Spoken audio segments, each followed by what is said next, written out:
Hi, can everyone hear me?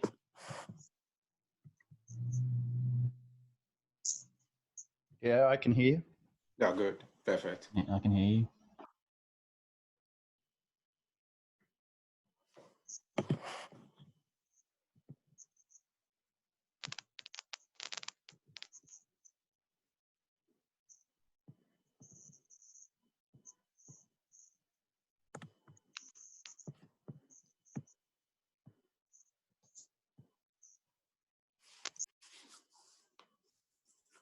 All right, just 1 minute.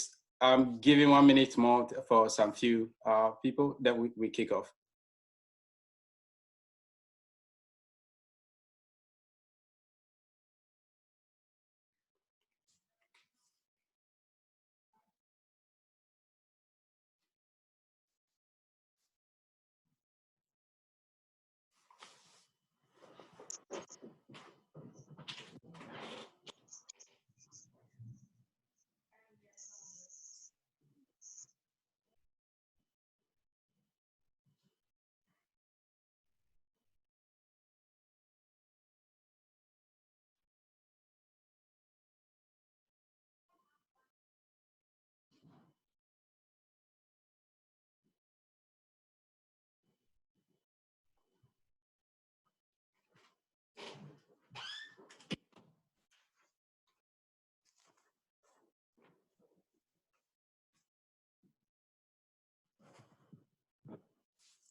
All right, I believe we can start now.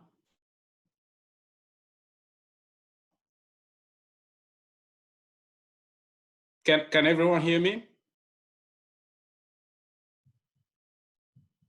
Yep, we can hear you.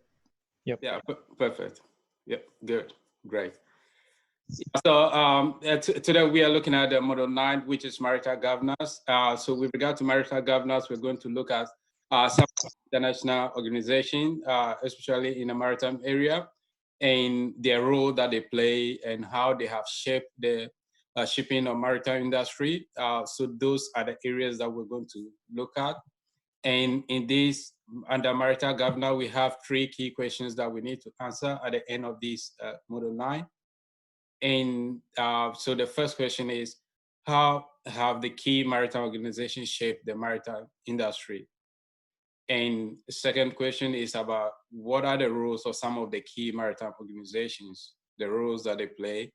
And the third question is about how do maritime organizations interact with each other to facilitate the development of the maritime industry and promote professionalism.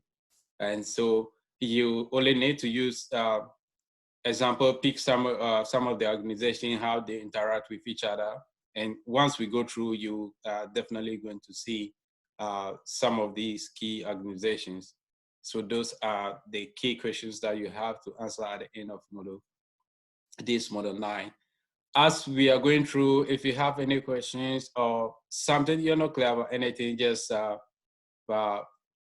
flip me questions either by sending a text or just shout out and ask questions and stop me and ask questions. Or if you also want to keep the question to the end of the lecture as well, that is okay with me. But keeping it to the end, probably maybe you might forget when we get to the end. So anytime you have any questions, feel free to just interrupt. So we first of all started looking at the international bodies and the conventions. We said in an earlier model 1 that maritime industry or maritime transport is a global industry. It takes place on the international scale, basically because the ships which are used to transport goods from one place to another carry cargo from one country to another countries, and we spoke about few areas with regard to how this industry is a global industry or international, because it's on that scale, taking place in international scale. So therefore, we know that these ships carry cargo from one jurisdiction to another jurisdiction, and every jurisdiction will have their own rules and regulations governing how transport will take place in their countries. But on this international scale, there have to be a body that need to regulate the affair and make sure that the procedure or the rules are uniform across all countries, because it will just be so difficult for the ships or especially the crew working on board to catch up with every country's rules and regulations, which will be so much difficult for them. So therefore, we have these international bodies which have these conventions setting up the tone.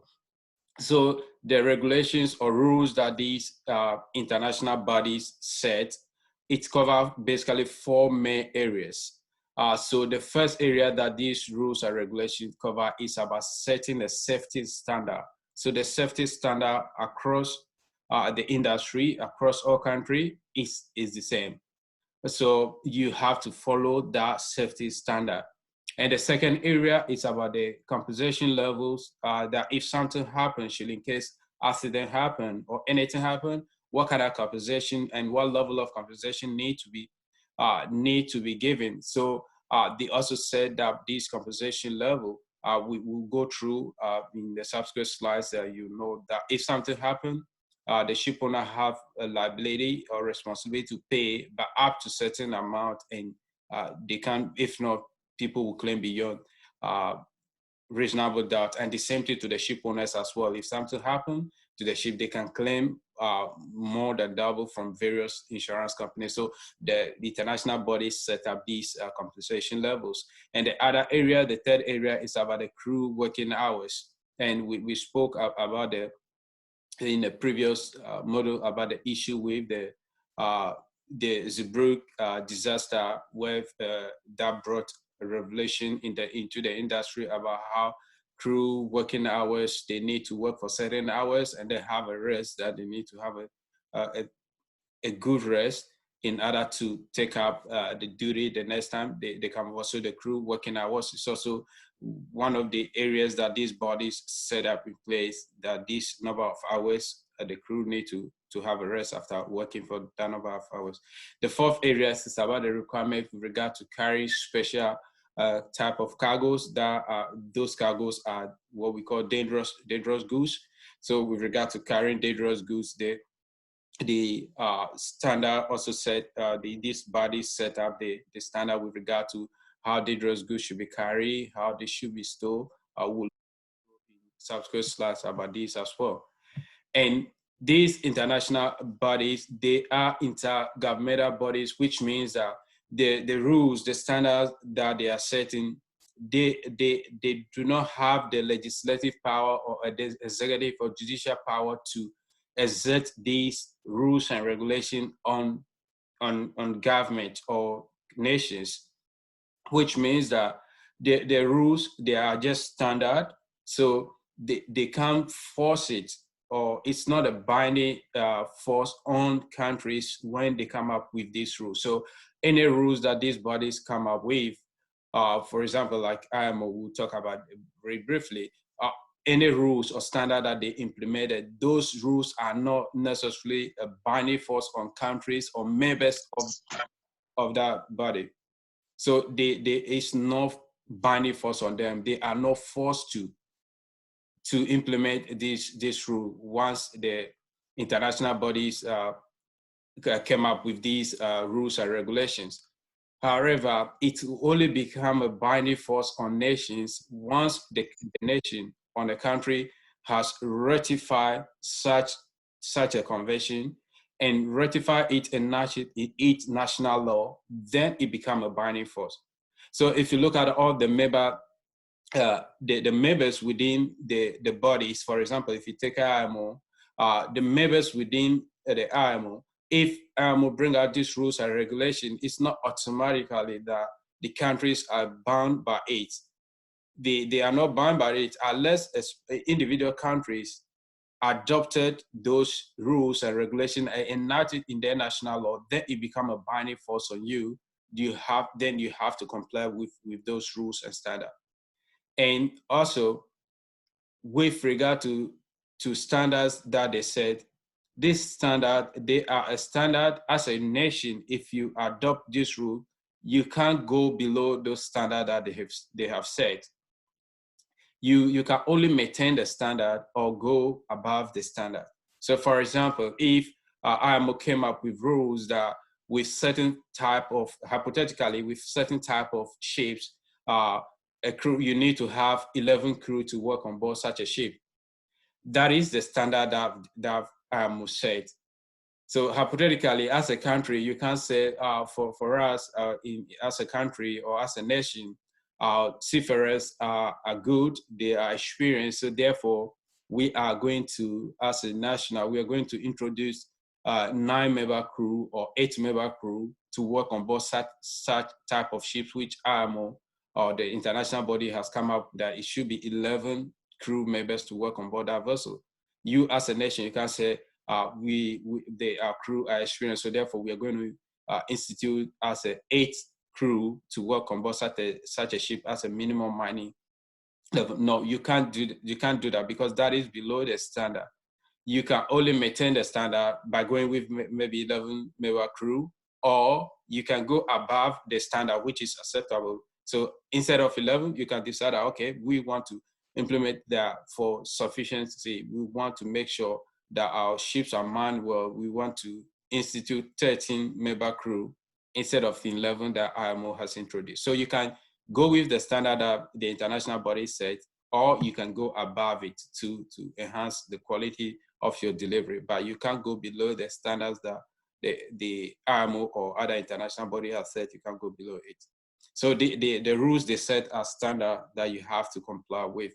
And again, it becomes a binding force. You only comply with it if you adopt such a rules in your national legislation. Then it becomes a binding force. So you really have to comply with it. You can't go. You can't do away without it.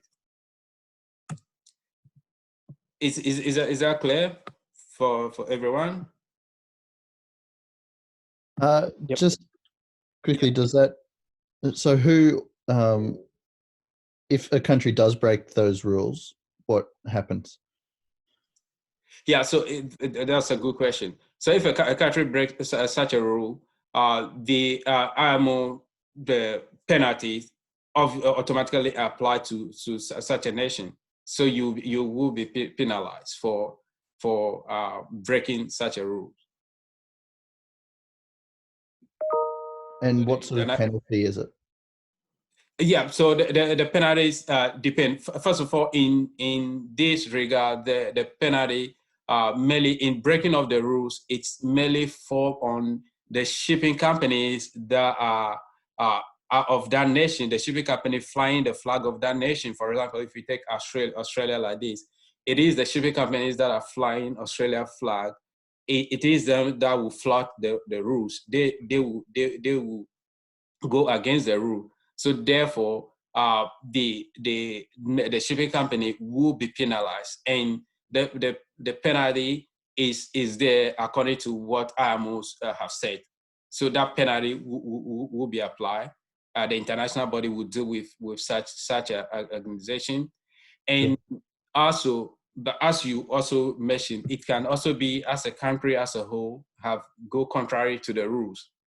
If it is the country as a whole, again, the international body, for example, on the maritime side, the IMO will penalize such a country. All member countries will come together to impose the penalty on such a country. But mostly what happened is rather the individual companies within the country, the nation, they are the ones that go against the rules. So you take countries, any other countries, it is the shipping companies that are registered in that country, the shipping companies that normally goes against the rules. So the first person to enforce the rules are the nation themselves. They themselves penalize such a companies who go against the rule, or they handle those companies to the international bodies to deal with them. Is that clear? Yep. Yeah. Any other question?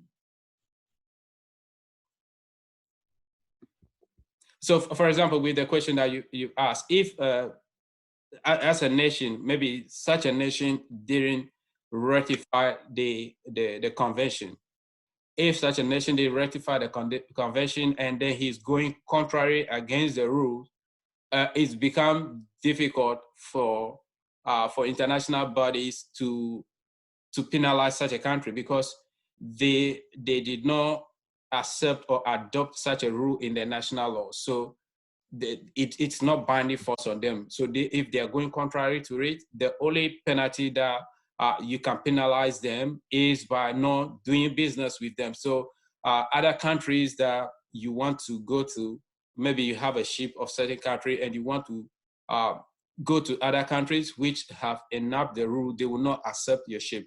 So maybe a country, maybe any of the country from developing countries, a shipping company from any developing countries, maybe such a developing country doesn't adopt the rules, and then they have a vessel which they are going contrary to those international rules, and they want to enter any port in any other country. For example, maybe such a ship is coming to Australia. They as a nation, the port will not accept such a vessel to come into the country. So it becomes even difficult for you if you are not complying to those rules, because all other nations who have adopted globally, almost every country adopt it. So if you didn't adopt it and you are not going according to it, it becomes difficult for you to get your vessel to any other country's port. And then obviously you can't do business. And you can't also own a vessel as a shipping company, operate within your country. It's eventually impossible for you to be profitable. So yeah, you have to comply with the rules. So almost every country, when such a rules come, especially the serious ones, they all are adopted.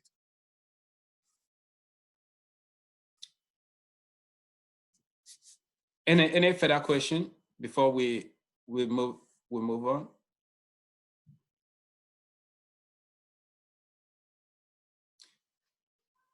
All right, so let's look at some of the international diplomatic organizations. And first of all, when you take it on the top, is the United Nations. Everything starts for the UN. UN is the mother body. So out of the mother body, UN, then certain organizations have come out of the UN organization. First is the ICAO, and then the ILO, IMO, UNICEF, and etc. We have several organizations coming out of the UN. So we'll take it like the UN as a mother, and the children are what we call the IMO, ILO, ICAO, UNICEF. Anybody working in the aviation industry? Anybody on the platform working in the aviation industry at the air?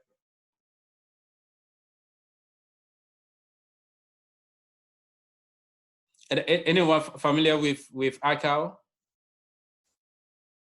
ICAO.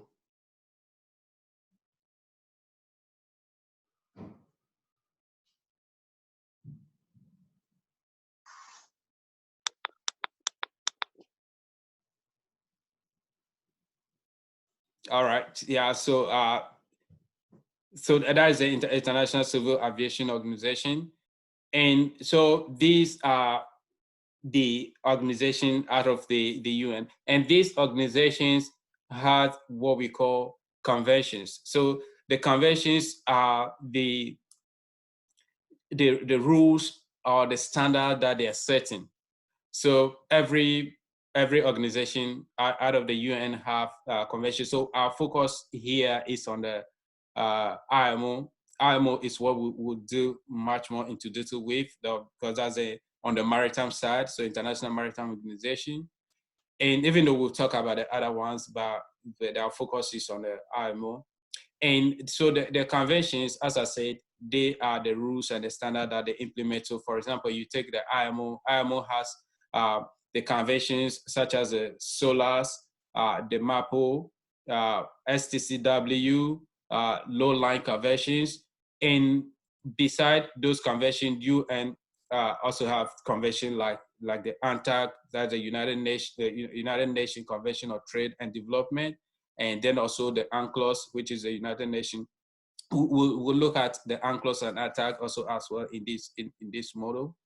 But out of these, the conventions set the tone, the standard but without the convention, if you look at the convention itself, you can't really get the detail of what the convention is all about. For example, if you take solars, you know, solars is about safety of life at sea.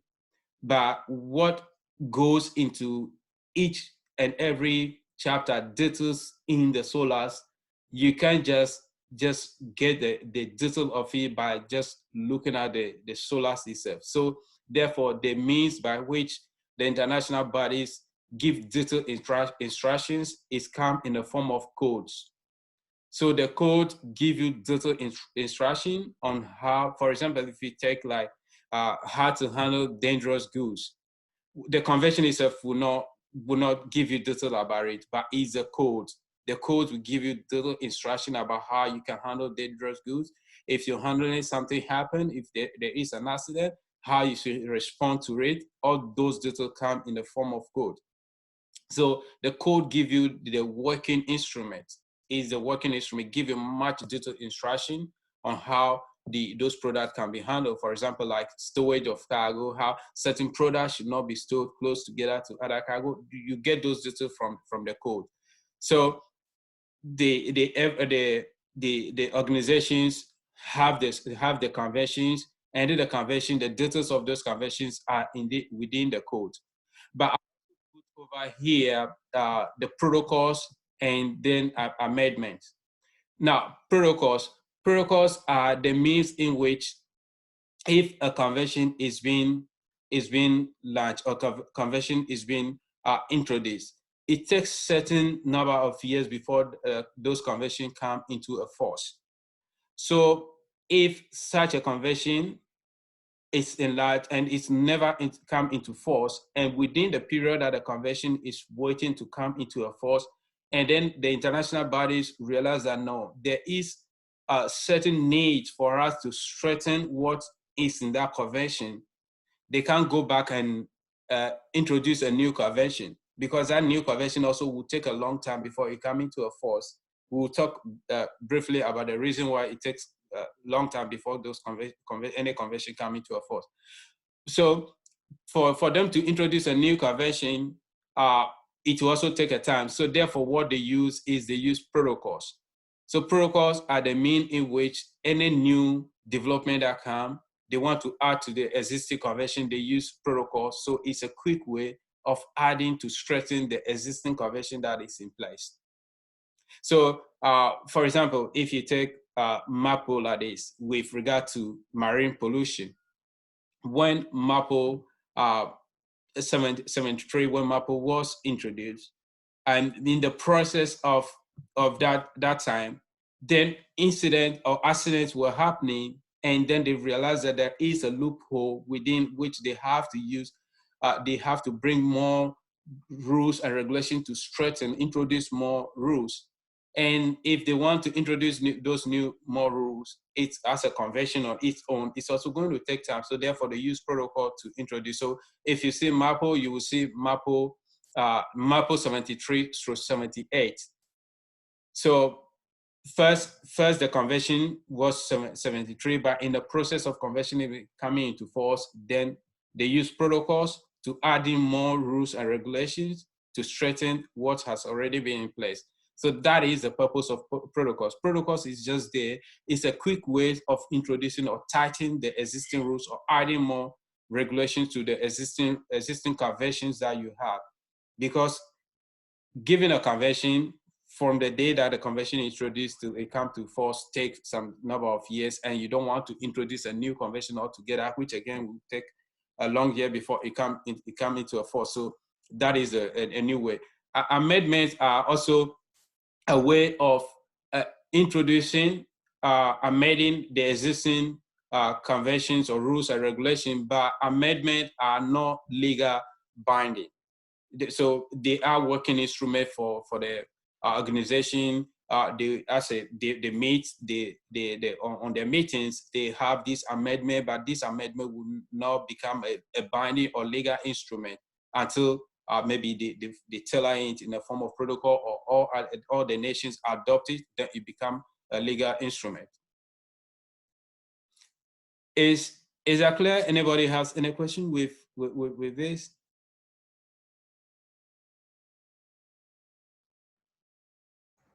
No questions from me, Peter. Yeah, okay. Yeah, thank you.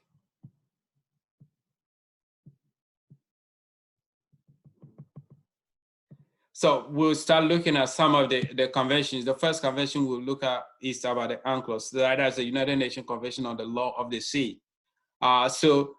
United Nations on the Law of the Sea, it was open for signature in 1982, but it actually came into force in 1994.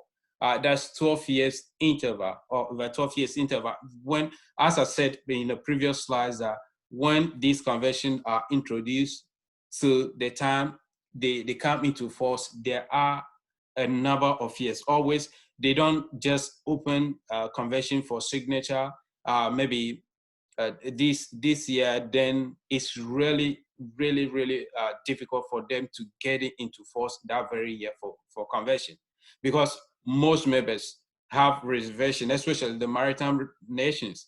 They have to really look at it. Is this a good working instrument that will work better for our nations, or it's not good? So there will be much more deliberation before countries will come on board, sign, and then finally it comes into a force. Now, the reason why such a delay is in two different areas. Anybody that has any idea the reason why such a convention, where they've opened for signature or they introduce, it take quite a number of years, maybe 8, 10 years, 12, sometimes 15 years before it comes into a force? Anybody has any idea the reason why?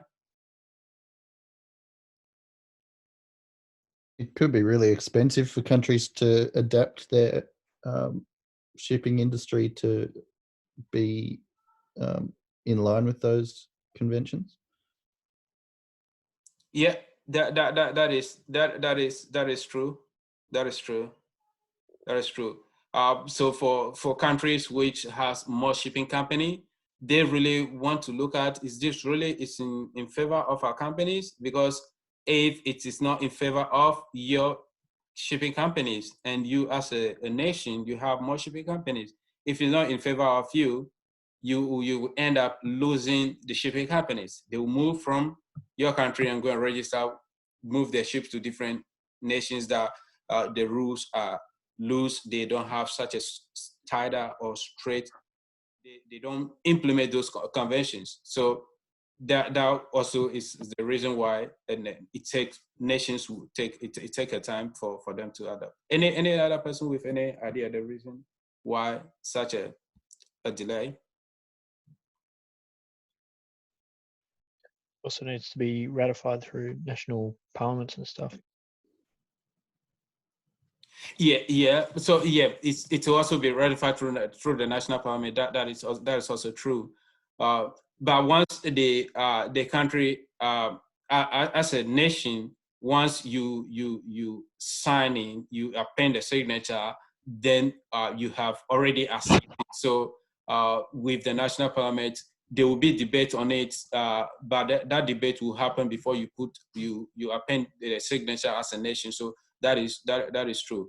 As a national parliament, you have much more debate on it before your representative go ahead and then sign it. Yeah, that is true.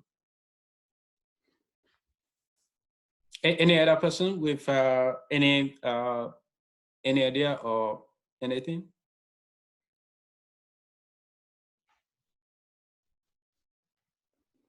And much more of the major reasons why the delays are there, or it takes a certain number of years before those conventions actually come into force. First, it's about the requirements that the organization put in place. For example, like IMO will put condition in place that we need certain number of countries. So they will state number of countries, that number of nations have to ratify this convention before it can come into force. So for example, if convention introduced like SOLAS, they will not say, okay, SOLAS, if maybe 2 maritime nations sign it, then it comes to force. No, they will give in an agreement. They will come up with a certain number of nations that we need at least this number of nations out of the total members to ratify, to sign it before it can come into a force. And now, mostly in most conventions, that is easily achieved when they said, okay, maybe out of 187 members nations, we need at least 120 to sign it, to ratify it. That is easily achieved within a year or two. Most countries sign it, but it's become much more difficult with the second condition, which is that we need at least certain number of tonnage to also ratify. So out of nations, you need to know they sign certain number of tonnage. So you know the word tonnage, the amount of tonnage in the system, in the industry. Then they will also apportion that we need at least certain number of tonnage to ratify. Now, to get those certain number of tonnage, it depends mainly on the maritime nations. So that those are nations that have more ships registered under them. They have the heavy tonnage. So if those nations which have a heavy registration, they have more ships registered under them, do not ratify it, you may clock, maybe if the first standard is 120 nations, you may clock 120 nations will ratify, but you will not be able to get the tonnage, the number of tonnage that to ratify. So therefore, you fall back on the maritime nations. You have to convince the maritime nations that they have to ratify. And those nations, as we discussed previously, some of you mentioned, those maritime nations, they don't want to just jump into those conventions because they want to look at the interests of the shipping companies in their countries. And they also want to look at the interest for the nation as a whole. Is this in the best interest? Is it not going to affect us losing tonnage? So for you to get those nations on board is very difficult. And you can only get those big tonnage nations before the convention, before you can clock the tonnage that has been set as a stand for, before it can come into a force. So we didn't look at the shipping the nation registry in this unit, but some of the big tonnage countries that have higher tonnage are obviously there. Anyone with countries that have higher tonnage of registration of ships, more ships registered in those countries, any countries that you can remember?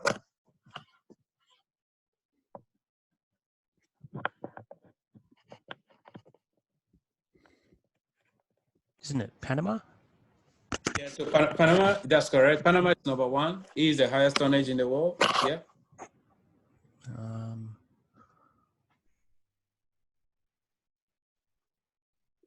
Any other?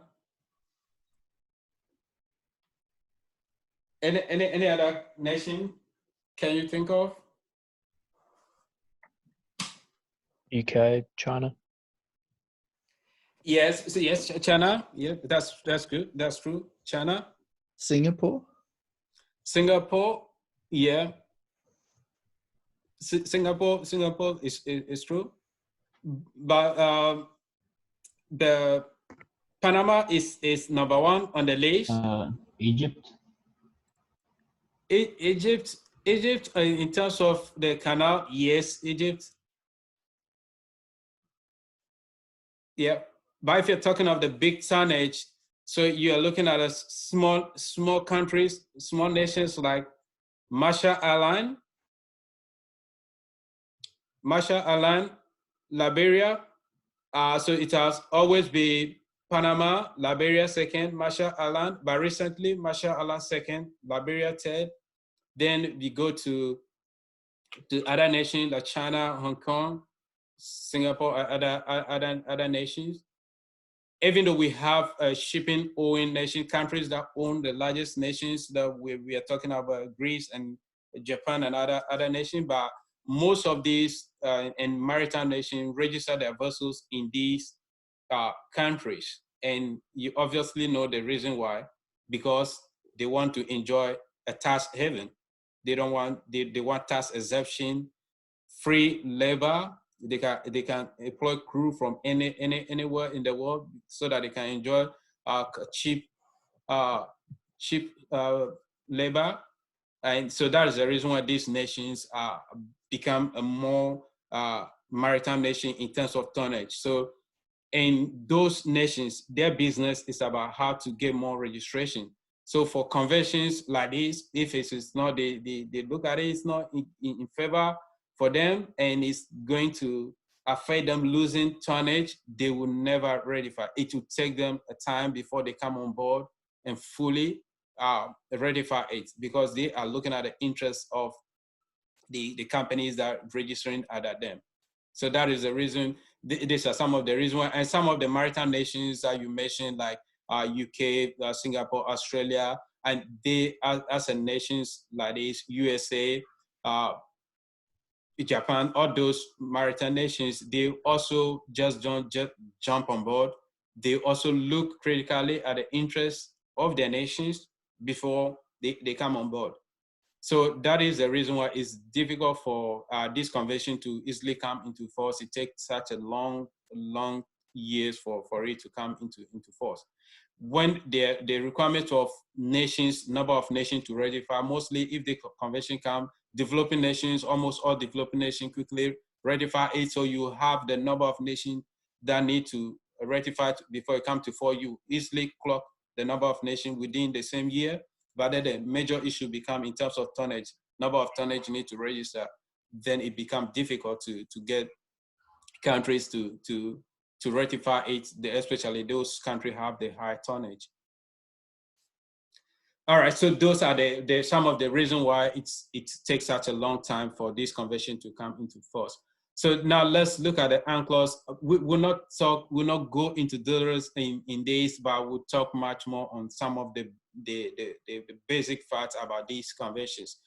So the UNCLOS as a convention of the law of the sea set up the requirement that every maritime nation or coastal state has the sovereignty right over the territorial waters.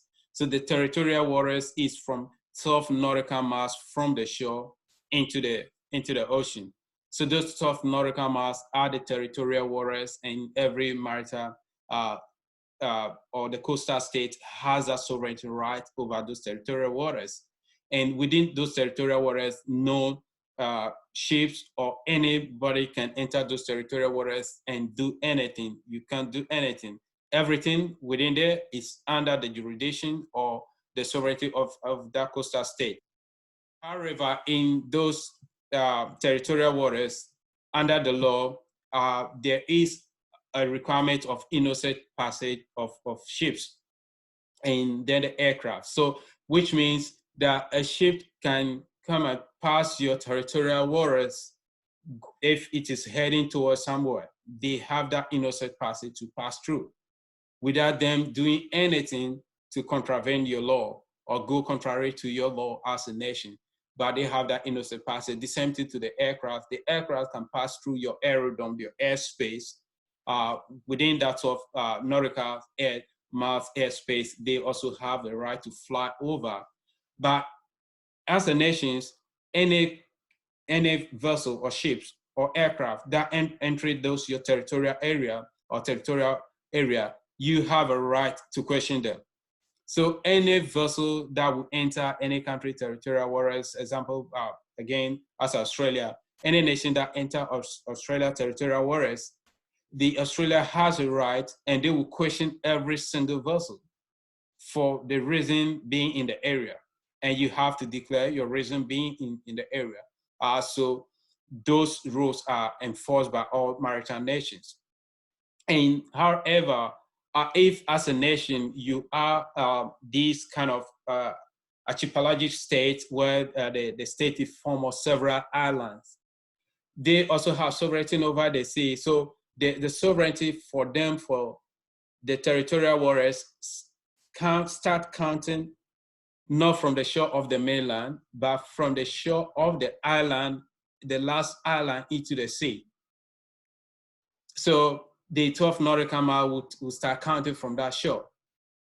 And therefore they have much more broader sea space in terms of territorial waters. And apart from the territorial waters, we also have the countries, every coastal state has a right for what we call the EEZ, the Exclusive Economic Zone, which is 1,200 nautical miles from the shore. Again, from the shore, 12 nautical miles from the shore. Those are the EEZ, Exclusive Economic Zone.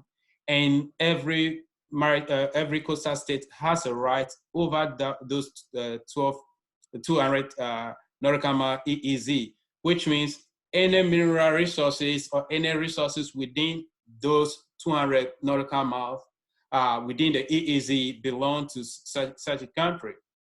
So that is the reason why you see this kind of offshore exploration within those 1,200 nautical mile EEZ. So after the EEZ, we have what we call continental shelf.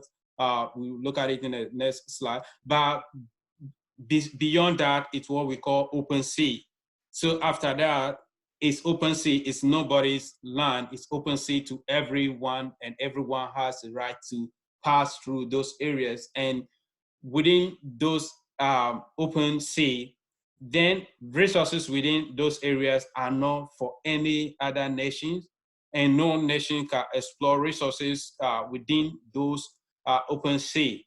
And that's what we call the high sea as well. So no nation has a right.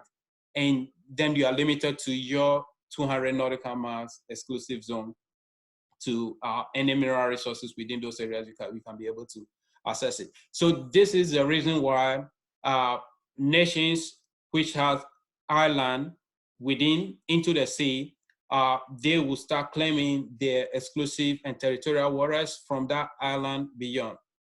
Now, the definition for UNCLOS for you, so you can't just get up and then pick any island into the sea and say, okay, this island is ours. So maybe this island is for Australia, therefore Australia territorial waters or the territorial waters will start counting from that shore of island into the sea, or the exclusive economic, so 200 nautical miles will start counting from that island into the sea. You can't just pick any island. The definition for you to claim by UNCLOS is that that island should be able to sustain life, which means that somebody or people should be able to live on that island. So what nations do is that those islands into the sea that for them, they claim is for them, they will let some of their citizens, which mostly are fishermen. Fishermen will be maybe just one family will be staying over there. And then it become part of your nation. Then you can claim your territorial waters from there or exclusive economic zone from there. And you will see this is the reason why, I don't know if most of you are familiar with the issue as the South China Sea. You see the tension at the South China Sea. I will be hearing about this news in the news. Yep.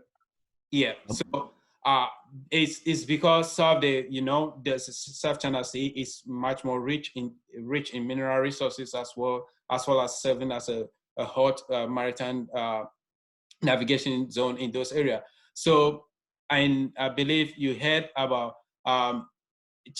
China building artificial island into the sea.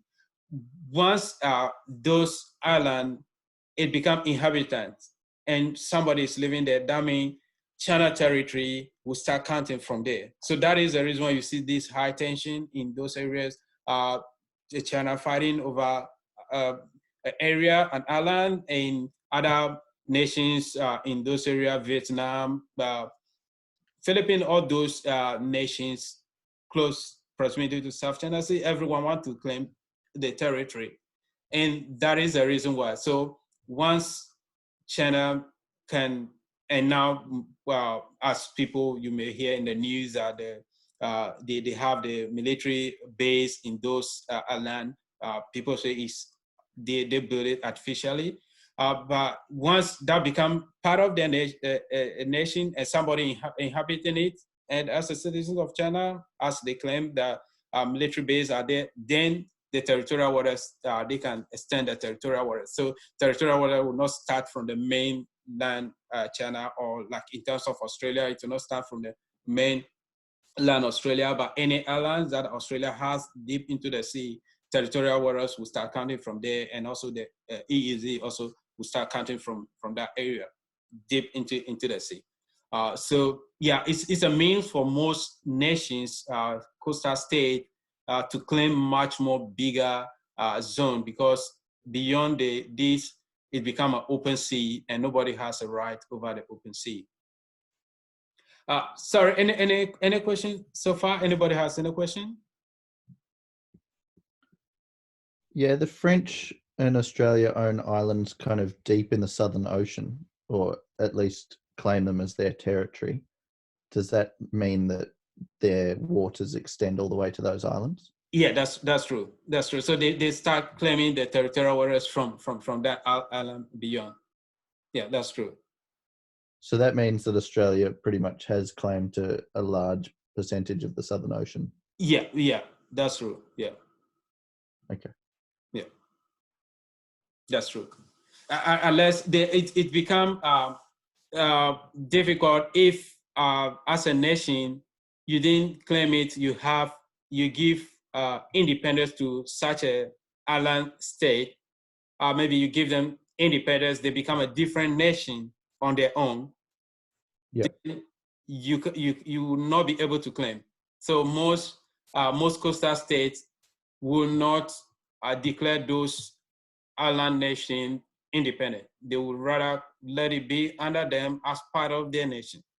So if it's part of your nation, then you have a right to claim your territorial waters expand from that area, that point going into the sea. But if you allow them freedom, then it's a different thing. Then they become a different nations. So therefore, you cannot claim from that. They can claim from that point as a nation, but not from your main land. Yeah. Do you get me? Yep. Yeah. Any other question?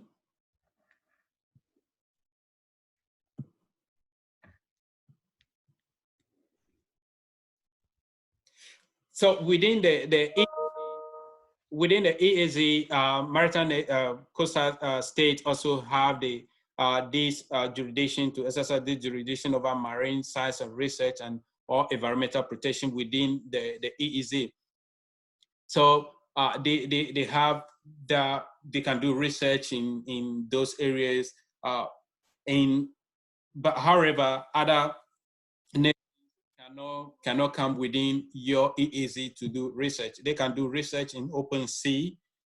It's allowed under the convention for every other nation to do research. Research is allowed to do in the open sea.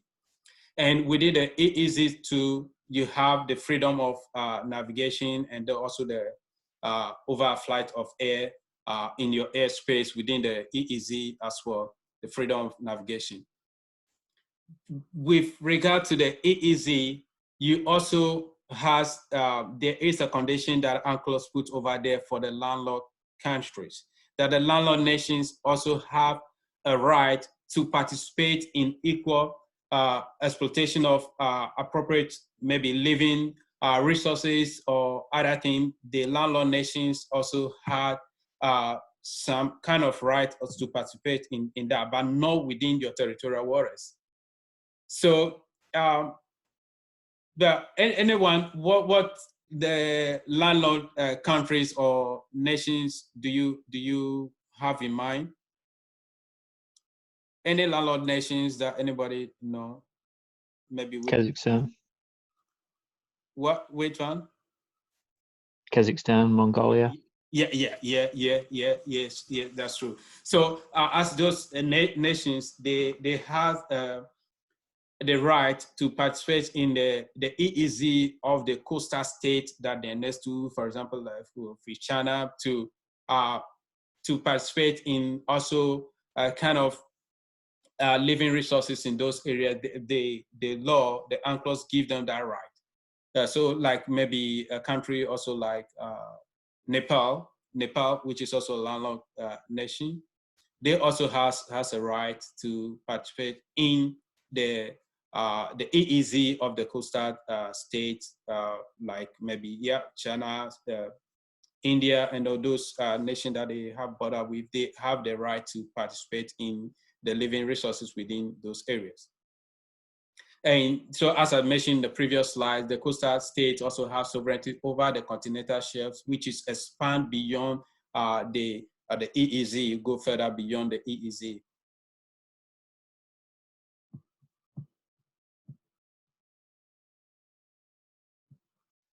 Any question before we move forward?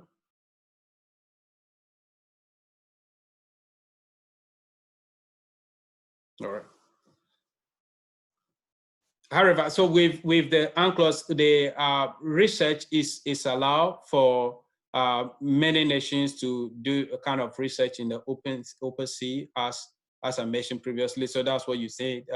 Most nations send out their ships for research in those areas. I believe you may hear much more about the attention of whaling with regard to Japan. Australia, like, they has a strong stand against catching of whales, and Japan in the open sea, they do that for research. They say they do that for research purpose. It's good for research purpose, so they can catch whales for research purpose. So, and that is allowed for research purpose. So you can do research to explore much more within the ocean. Yeah, so now, before we move to IMO, I want us to take a break, 5-minute break, then we continue with IMO. Is that okay with everyone? Sounds good. Yeah. All good. Yep. Great.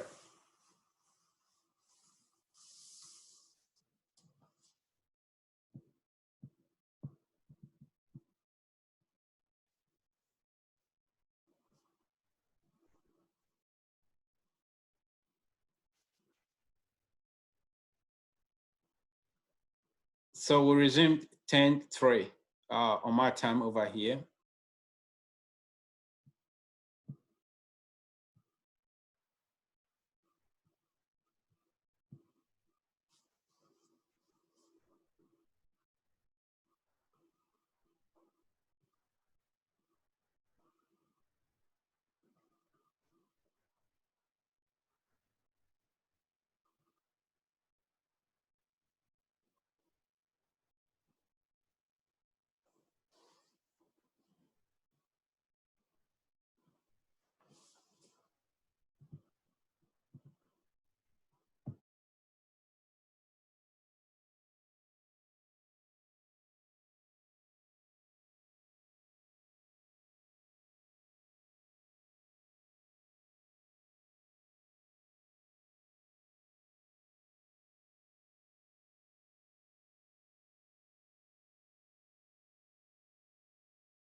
All right, is everybody back now? Yep. Great. Yep. Awesome. Right, so let's continue with IMO, the International Maritime Organization. So IMO, as I mentioned previously, has various conventions. So the IMO is there pretty much there for the setting out the standard in the maritime industry, how the industry should run.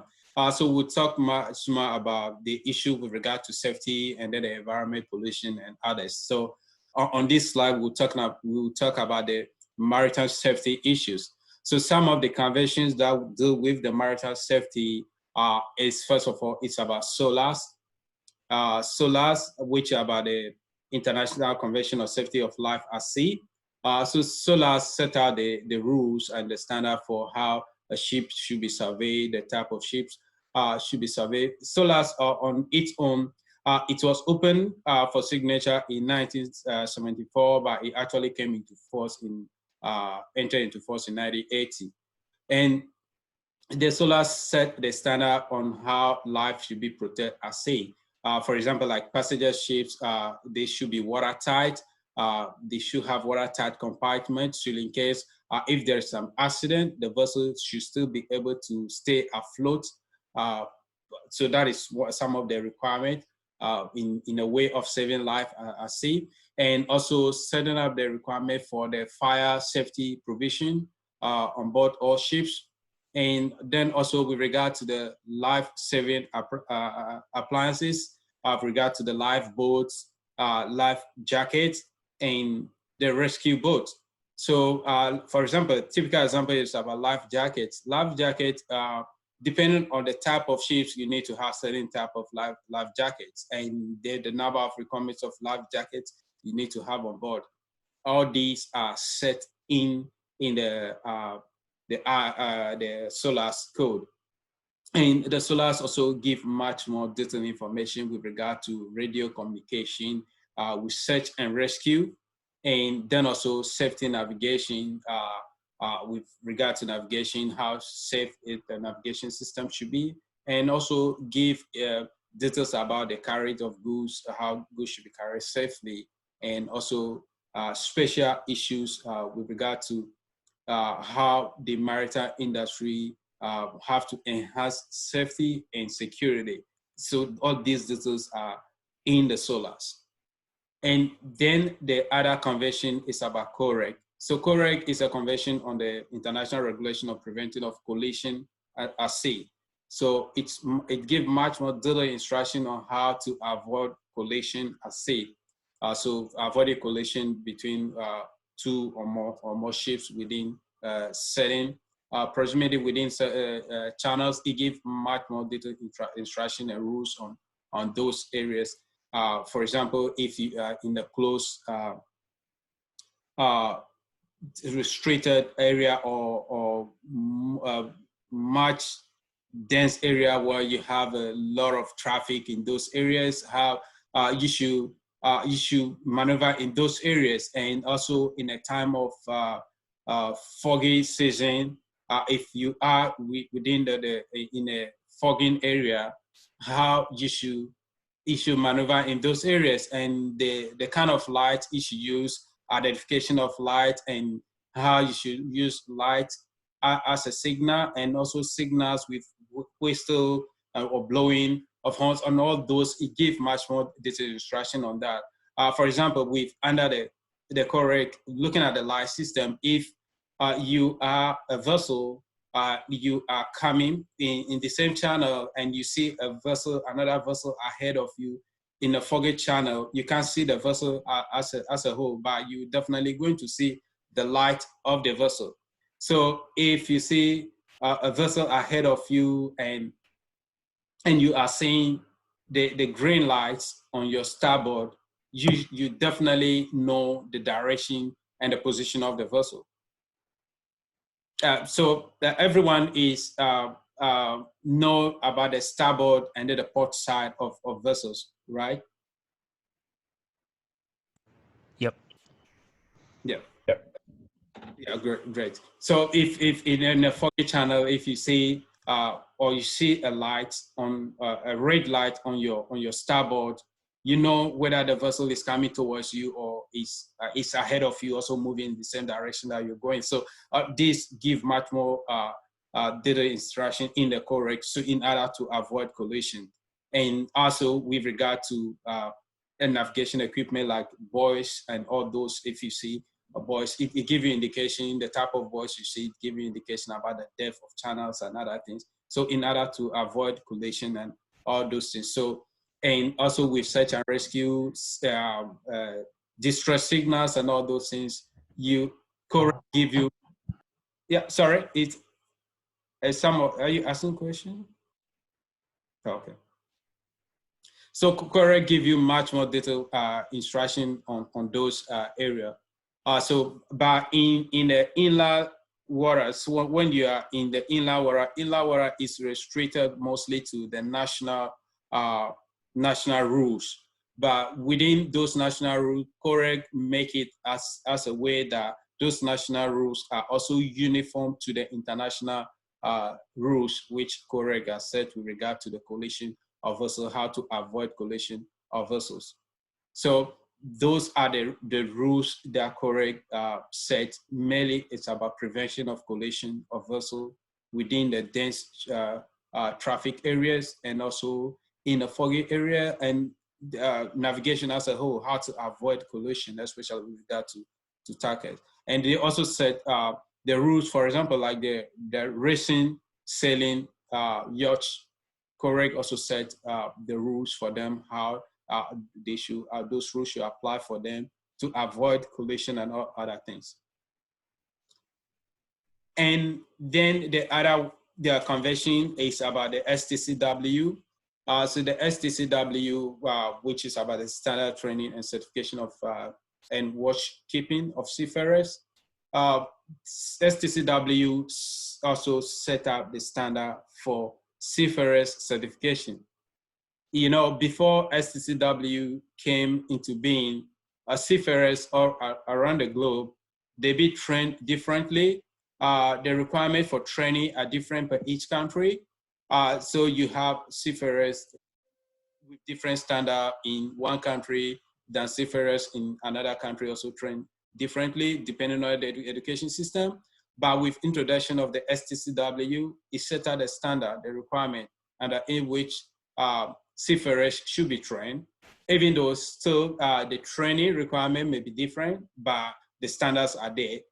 The standard in which you should adhere to before you can get somebody a certificate is there. So it brings that kind of uniformity across across all nations. So all nations are training the seafarers to set a certain level of standard, even though still there's a nation which standard are really high above other, but the normal standard is there. Before STCW, anybody just do whatever they do, which some of them don't meet the standard at all with regard to training of the seafarers. But with STCW, much more details of these are spelled out in STCW.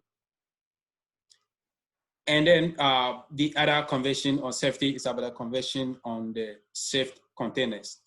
So containers that we move on the sea, on the road, these containers also have safety requirement. The basic requirement for the containers is about the lifespan of the containers. So those containers we see on the roads or on the sea, they have lifespan. And then they also have the maximum weight that a container can take, or maximum weight that can be loaded and put on top of a container. So, and mostly this you will see when you look at a container. Containers have a plate, container plate. So the plate tells you when that container will expire. So some of the containers, even though they expire, but people still use it, which is unfortunate. But those containers have expiration dates that when the expiration dates reach, they're supposed not to be used. And then the maximum weight that they can carry, most shipping companies adhere to that, and they don't allow you to carry weight beyond it. But the containers also has a weight that you can put on top of it.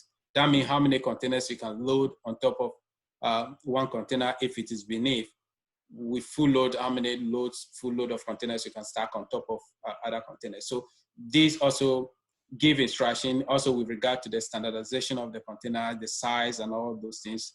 They are all spelled out in these, the convention of the container safety.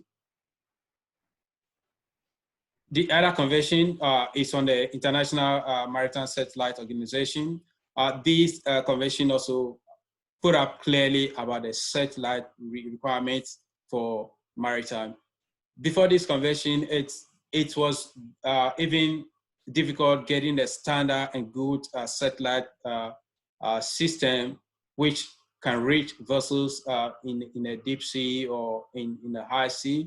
It was very difficult, but after this convention, we have reputable organizations now providing this service, making seafarers accessing internet and having access to communication all around the globe on the ocean. And also this convention also spell out clearly on what you should do if something happens if you're on a high sea. One of the most important convention on the safety side is about the lowland conventions, which also we call the Plimsoll Mark. So the Plimsoll Mark or the lowland convention give direction on how vessels should load. So most of you which is working in the industry or have kind of relationship visiting ports, if you see the ships on the hull of a ship, you will see these low line marks or the Plimsoll Mark, which mostly you see a round mark on the hull of the ship with a line drawn in between, and then you see zigzag marks on it. And those marks indicate, the zigzag line indicates where a vessel should load, if it is in which region. For example, if a vessel is in the summer season, you will see the mark in the middle, which is with S, which means that is a summer. So if it's a summer season, a vessel have to load up to that line. And beneath it, you have a W, which is the winter season. And if the vessel is in the winter season, so you have to load according to that line. And then underneath is a winter North Atlantic season. And above it, you have the tropical water and the tropical fresh water. So if a vessel is in the area which is a tropical freshwater area, it also have to load according to that mark. So based on that Plimsoll Mark or the lowland convention, that's where those of you working in port, or if you've been in port, if a vessel finish loading before the vessel sail, you will see the captain or the chief mate will come on shore and then stand beside the vessel to look at the line. That is, the water line is on the line. They make sure that the water line, the sea, doesn't go above the line from the season in which they're loading. They are watching that to make sure that means the load is up to the level where the vessel have fully stability. As you know, with the vessel to have stability, you need the two forces to come together. That is the forces of gravity and the forces of buoyancy from the sea to be in equilibrium. So that line shows that the vessel has stability. If the vessel didn't reach that low line, they may either pump in, because they don't have much load to load in that port, they may pump in ballast water. So ballast water to pump in to give the vessel weight so that it can reach that level. And the captain or the chief mate will always come on shore to check before the vessel sails. Even though these days with technology, you can easily watch this on the screen within the vessel, but still as a practice, old practice, the captains or the chief may still practice this. These days, they'll still come down to watch the water line. And one thing to mention, before the low-line conventions came into being, most vessels were missing on the high sea, which sometimes these days to vessel domain. So, but before the lowland convention, vessels were missing on the high sea, vessels on the sea, and all of a sudden the vessel just disappeared. They don't hear of the vessel, the crew, nobody knows what exactly happened. That is because before then, the captains, they were loading based on their based on their understanding and imagination, especially when they have experience of applying on a certain route. They know, okay, next time I was in a port or I was in this area, this is up to the level where I load, and I was able to sail safely from this area to another area. But forgetting that the time and the season change. So the next time you are in that area, it's probably might be the summertime, but the next time you are crossing that region to another region, it's maybe a winter season. So therefore, they don't have clue that the change of season alone will have great impact on the vessel. Either the vessel will lose stability with much more weight or less weight. If much more weight, the vessel will just sink within a short period of time. Or if it is less weight, the vessel will lose stability and capsize, and then also within short time you lose the vessel. So before then, vessel were just missing, but they have no understanding the reason why vessel were missing. It's simply because of that. They were loading but having no clue that time and season change. If you're in the summer season, you need to load according to the summer load line until this Plimsoll Mark came into being, where this load line conversion came into being. Then the vessel were loading according to this line, and then that brought about safety in the industry. Vessels were not missing as they were before the load line. Even though that is exceptional to what you hear in the Bermuda Triangle. That is totally different thing. But I will not talk about that Bermuda Triangle area, but basically about low-line conversion. So low-line conversion really came to save life. Now vessel load safely, moving from one region to another region safely, without changing, nothing happened. Any questions so far?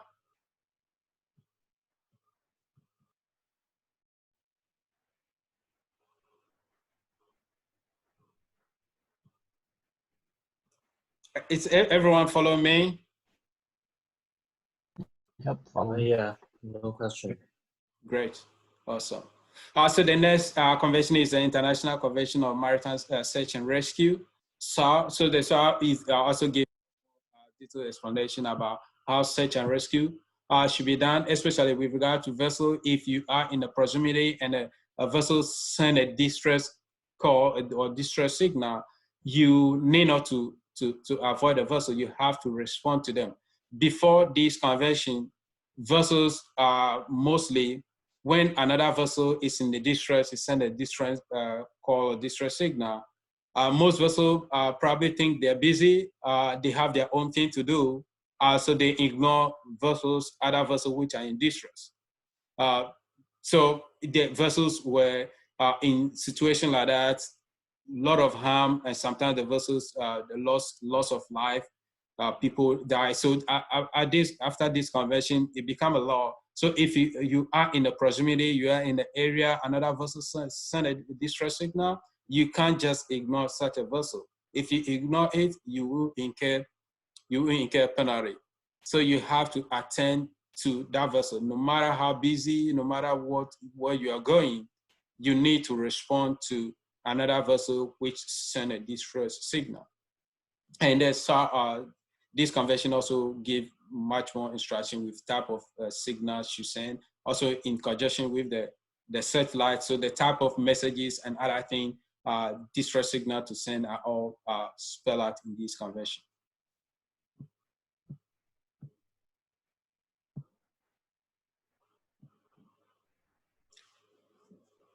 Now we move to the conventions on the pollution side, the prevention of marine pollution. The first one is the MAPO, which is a common one you hear of in with regard to International Convention of Prevention of Pollution from Ships. MAPO gives detailed instruction about the pollution of vessels. That vessel cannot just pollute marine environment, especially with oil tankers. So it's out of this convention also now, oil tankers are now, IMO came up with the rule that oil tankers now should be with double hulls. So not just single hull. So from 2012, these oil tankers are required to have a double hull. That is in terms of collision or grounding. If the ground or the collision, if the first hull damage, the oil can be protected by the second, the double hull, so that there will not be much more spill of oil into the ocean. And it also gives detailed instruction with regard to discharging any unauthorized substance into the marine environment. So this map will give details in the annexes. So they have 6 annexes. So annex 1 talk about the pollution and then prevention of pollution of oil and oil water substance that you can discharge those into the marine environment. And then also the annex 2 talk about the pollution of noxious substance that can also be discharged into the marine environment. And then annex 3 clearly spell out details about discharging harmful substance into the marine environment. And also you can't throw any package in harmful substance in form of packaging form. You can't just discharge them into the marine environment. Then annex 4 talk about the discharging of sewage from ships into the marine environment, and also annex 5 talk about the garbage, with discharging garbage into the marine environment. You know, we've previously, before these conventions, ships just discharge these kind of either sewage or the garbage, they just discharge them into the ocean. To some extent, those garbage and other things serve as a food for fishes as well, but not everything is good for the fish. Some of those things are poisonous to the ships, so the fish. So they end up in poisoning the ships in the ocean. And those some of the garbage also are not good for the marine environment. So yeah, that the convention prevents ships from discharging those into the marine environment. That is the reason why, based on this convention, if a ship comes into a port, a law enforcement agency come on board. They check also about the kind of garbage you have on board. So if you are 13-member crew and you are sailing from one port to another port, and it take you probably maybe about 20 days sailing from maybe somewhere in Japan to Europe, or taking you 30 days. If you arrive over there with 13 crew, they expect you to have a lot of garbage on board, because 13 people, you are eating every day, all sort of things. So you need to have some garbage and sewage on board. So if you don't have such enough, then you need to be questioned. Where are the garbage? You can't say you are not eating for close to 20 days, 13 of you, everybody is not eating, you are not going to toilet or any other things, you're not doing anything. So you need to be questioned. So you have to provide reason why you don't have enough garbage on board. It simple means you throw something overboard. And so therefore, the ship are required to give those things to the port that they call. So if you get to the next port, you have empty, you don't have anything. Here, you simply say, I discharge it, I give it to the port I called before. And then the port that you are, they will check with the previous port that you've called. This ship discharge this thing to you? Did they give you this thing? Then they will confirm, yes, we have waste product from them. We have all this received from them. And as well as an indication paper, there will be a document for it as well. Any ship that receive those type of thing from you, those ships will give you a kind of a paperwork to testify that they have received such a waste material from you. And the other convention is on the Convention on Oil Pollution and Preparedness and Response or Cooperation. This convention gives you much more details with regard to how, as a country or a port, you should prepare for oil spillage, and also as a shipping company, if there is a spill, how you should respond to it. So that is the reason why you see most port or shipping company, they have this, you have to have a plan, a preparedness plan, or how you're going to respond if there is a spillage, especially for the oil tanker, how you should respond. Ports as well, the port also have this contingency plan on how they're going to respond if there's any spill within their port. So most ports, you see them have these booms around that if there's any spillage, they can quickly deploy the booms around it to contain the oil spillage. And most ports have different kind of contingency plan in responding to this kind of pollution if anything happens. Shipping companies, especially the oil companies, also have these to respond to it. So every shipping company, oil company have these contingency plan to respond to this, and it's based on this convention. And then the other convention is about which I also spoke previously, is about the dumping of waste and other matters into the marine environment. Again, especially discharging waste product, for example, washing of tanks, and then you discharge these kind of the oil substances to the marine environment. Some ships do, after washing, they think the last one is clean enough, so they discharge those one into the marine environment. But these days, if you discharge, there are technology for nations to monitor. If they take a sample of the seawater, they will be able to know exactly which ship discharged this or sometimes into the marine environment. So whatever you do, they can easily track and then know you. The other convention is on the anti-fouling of ships system. The anti-fouling is mainly have to do with the kind of the paint that the ships use. So for ships to have a smooth hull, for the hull to be smooth, ships mostly will use a paint that is really smooth, so that we to make the hull of the ship, the surface of the ship, very smooth in order to apply the ocean safely.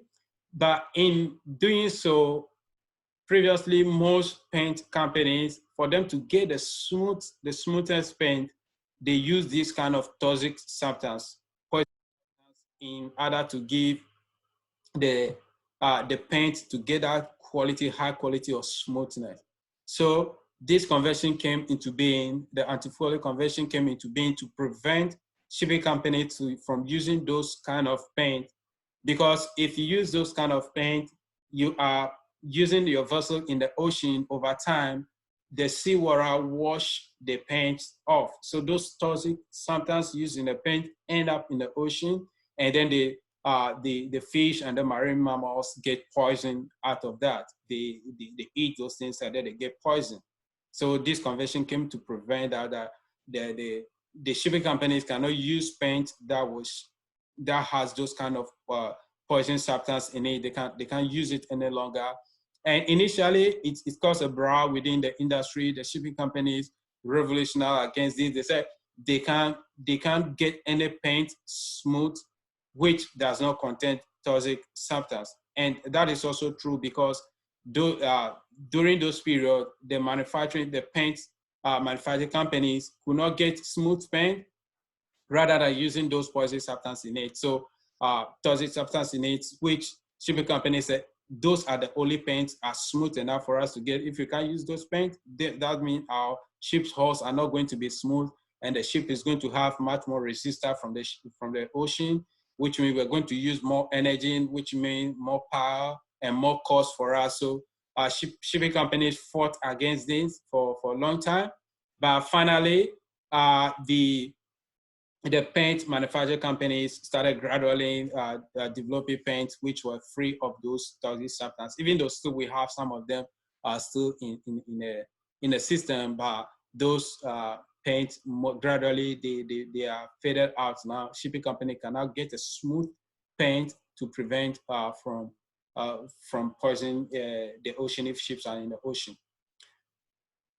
But I hope everyone know what the fouling is. Fouling on the ships. Anyone can give us what the foiling on the ship is? By that, you're talking about anti-fouling. Yeah, foiling. Yeah, yeah. The ship itself, the foiling on the ship. Yeah. Well, it's just kind of a smooth paint that stops the stops a lot of growth happening on the outside of the ship to keep you moving quickly through the water. Yeah, so, yeah, that's true. So the foiling are those kind of the growth kind of weeds substance you see on the hull of the ocean. So of the ship. So when the ship is in the water for some time, you will see this kind of green weeds forms around like a weeds on the ship hull. They'll be growing those kind of weeds, and they drag the ship. So it's very difficult for the ship to move smoothly on the ocean. So that's why they use this antifouling kind of paint, smooth paint that prevent the ships from growing those kind of greenish weeds around them that drag them in the ocean. Especially if the ships stay at one place for some time, you just keep them idle in one place for some few period of time, you see that they started growing these kind of green weeds that those are the foiling that delay and drag the vessel backwards in the ocean. Yeah. Any questions so far? No, it's all good. Okay. Yeah, so we move quickly. I think our time is running against us. So the other convention is about a convention with regard to liability and compensation. So these conventions spell out clearly on how liability should be apportioned, especially when you look at the CLC, which is the Convention of Civil Liability and Oil Pollution Damage. It's spell out with regard to if pollution, oil pollution happen, what kind of level of compensation need to be apportioned, and also make sure that the shipping company have enough fund available for this kind of damage if such kind of oil pollution damage occur, spillage occur, they have enough fund available. The second one, which also talk about, which is the fund. So the fund provide more of funds available for the shipping company and how those funds should be appropriate to if a damage occur, how much should be paid and how they should respond to it. And then the third one, which is the LLMC, it's clearly spell out the liability, how much claim can they make again the shipping company if the damage occur, and how much claim the shipping company themselves can claim. Because this shipping company, they are part of, some of them, they are part of these P&I clubs. So if you're in a P&I clubs have a portion to pay. And some of these ships are also registered with insurance companies. So they also might claim against the insurance company. So it's apportioned the limitation of the liabilities that can be claimed, and also on the reversal way, the limitation of liability that individuals also can claim against the shipping company should in case something happen, especially for example, like the passenger vessel, if something happened and there's a loss of life or an injury or something happened, how much can they claim against the shipping company? You said the liability, the limitation for all these. And then also the International Convention of Civil Liability for bunker oil pollution damage also give us a uniform international rules on how liability should be apportioned. So these conventions talk about the compensation level, how the liability should be apportioned if something happens, so that nobody is taking due advantage of what happened, and also making sure that shipping companies are responsible if something goes wrong. They are responsible to respond to it. And if you listen or read in papers, you realize that before these conventions, pollution or spillage or ship grounding and those things happen, and then the shipping company don't have the resources to compensate people that have been affected. They don't have the resources to clean the beaches that they be polluted, and if it all the way fall back to the countries themselves to handle these before this convention. But when this convention came into being, shipping companies contribute towards some of this fund and making sure that they have fund available for these, and also insurance companies also have fund available for them if such a thing happens. The other conventions that we'll look at are generally covering every other areas. The first one is about International Convention on the Tonnage and Measurements of Ships. This convention also give instruction on how ship tonnage should be measured. And if you realize when a ship comes into a port authorities charge the shipping companies or the ships based on the tonnage measurement. And the same thing to canals, where ships are passing through canals, they also charge based on those tonnage. So some ports may charge ships based on the gross tonnage, DWT, network, but this convention make it standard how ships should be measured in terms of tonnage, and how also they should apply in terms of charging if you're charging them fees. But charging in terms of fee varies from port to port on how they want to charge ships. And then the other convention is on the convention on maritime traffic. This convention also give much more instruction on how ships should manage traffic, shipping companies, and also mainly the ports should manage traffic within their national maritime areas. So, for example, in your channels, how you should manage traffic freely and making sure that you have a good VTMS system managing traffic so that there's no any incident or accident within your area. And it gives much more instruction on traffic regulations as well. And also the ships in terms of what they should do, observing traffic and all those things.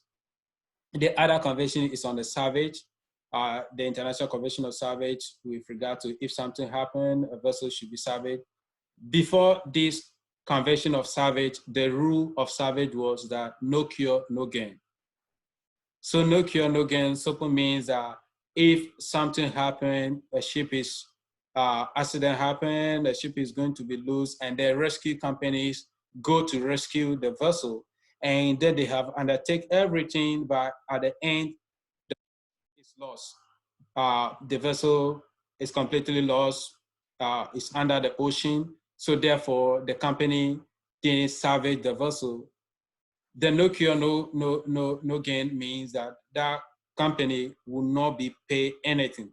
The shipping company will not pay that salvage company anything, because the end result is you didn't salvage the vessel. The vessel is lost. So therefore, whatever effort you take, and most those salvage company, they will either fly the airplanes to those areas, or also deploy ships to those areas in order to salvage those ships. So every effort you've made before the vessel finally is gone, you can't be compensated for it. You won't be paid for it. So you can only be paid when you actually rescue the vessel, you save the vessel before you will be paid. But after this convention make it clear that any effort being made need to be compensated. So therefore, if a rescue company make an attempt, but the vessel actually is not saved, life is not saved, whatever effort they make, they need to be compensated.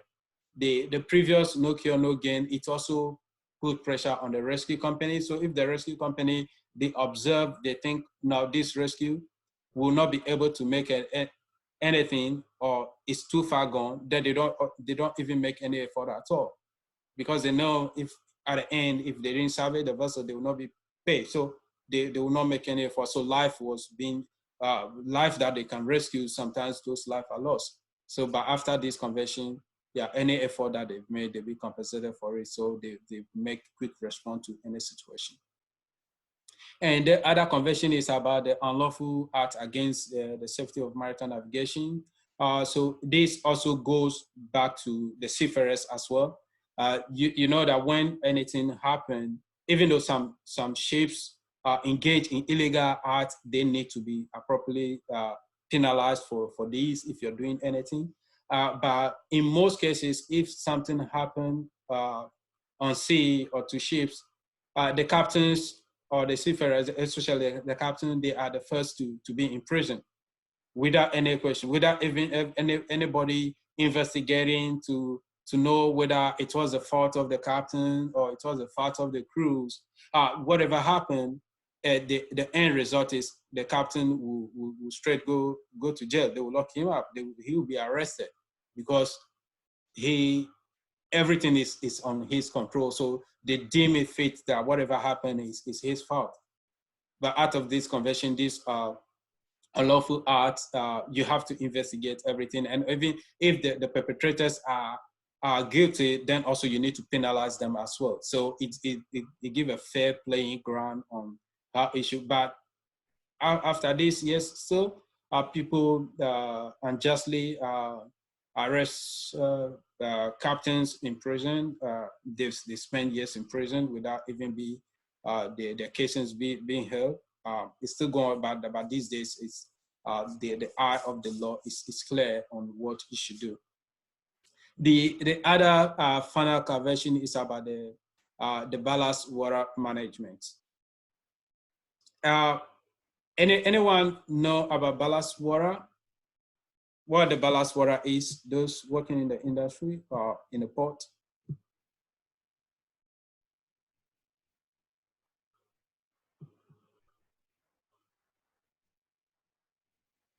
Maybe when sometimes the cargo, there is no cargo on the ship, and you should you need some water to how to say that, To give stability to keep steady. Yeah. That's right. Yeah. To give stability to the vessel. So yeah, that's correct. So the vessels pumping water into their double bottom or tanks to give stability if they don't have enough cargo to carry, or they don't have any cargo at all, and they're going to move empty from one area to another port. Yeah, they pump in a lot of seawater to give stability. And before then, in the old age, the vessels don't have double bottom and all those things to pump in seawater. So some of them use heavy equipment like heavy kind of weight plates, steel plates as a heavy weight to put in the vessel, to load in the vessel to give stability. Those are the days that they have no option. But after that, with double bottom tanks, so ballast water, the seawater are being pumped in to get the ship stability. And as you know, I spoke about the low line conversion, that is when the ship are loading, they load based on the season and the area, which I didn't talk much more about it with regard to the season. When the season is changing, some of the load that you load, it may become light when you reach some season. So to keep the stability, you need to pump in water. And again, if you don't have enough cargo, you pump in water. And when you get to a port where you are loading and you have enough cargo, you have to discharge those waters.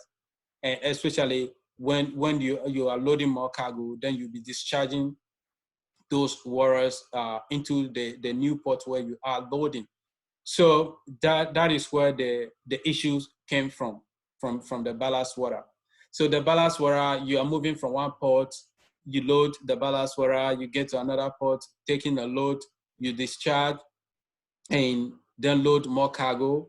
So you take water from one region to another region, another port, you discharge it over there, you get to another port, you load different water over there, go to different ports, you have a load over there, you also discharge that water.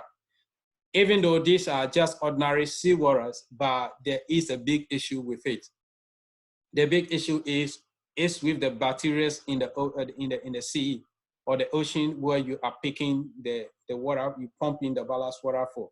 When you pump it into the vessel to give stability, and then you get to another country or region, and then you're offloading, discharging that ballast water into that port.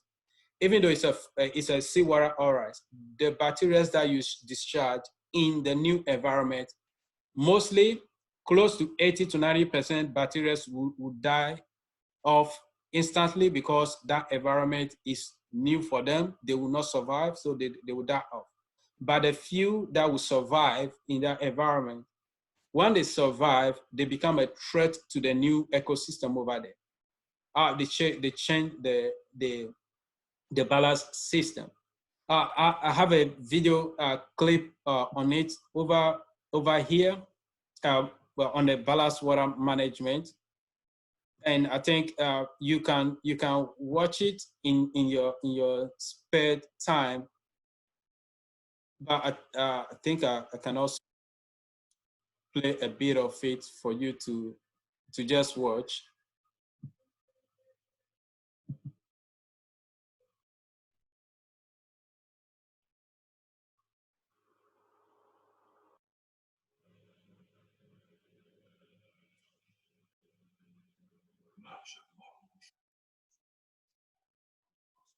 Can everyone hear and see? Yeah. I can't hear it. Yeah, I can see it. Oh, good.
All right.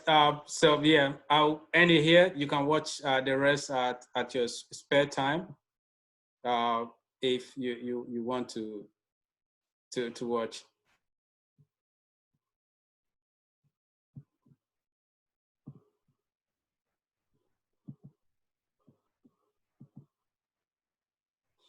Yeah, so that is the issues about ballast water. So you can watch it later, the full clip about the ballast water, the impact that it have, even though it's water from one region to another region, but they cause a lot of harm, not just only to the marine environment, but also to the human as well, and also cause death and loss of millions of dollars as well.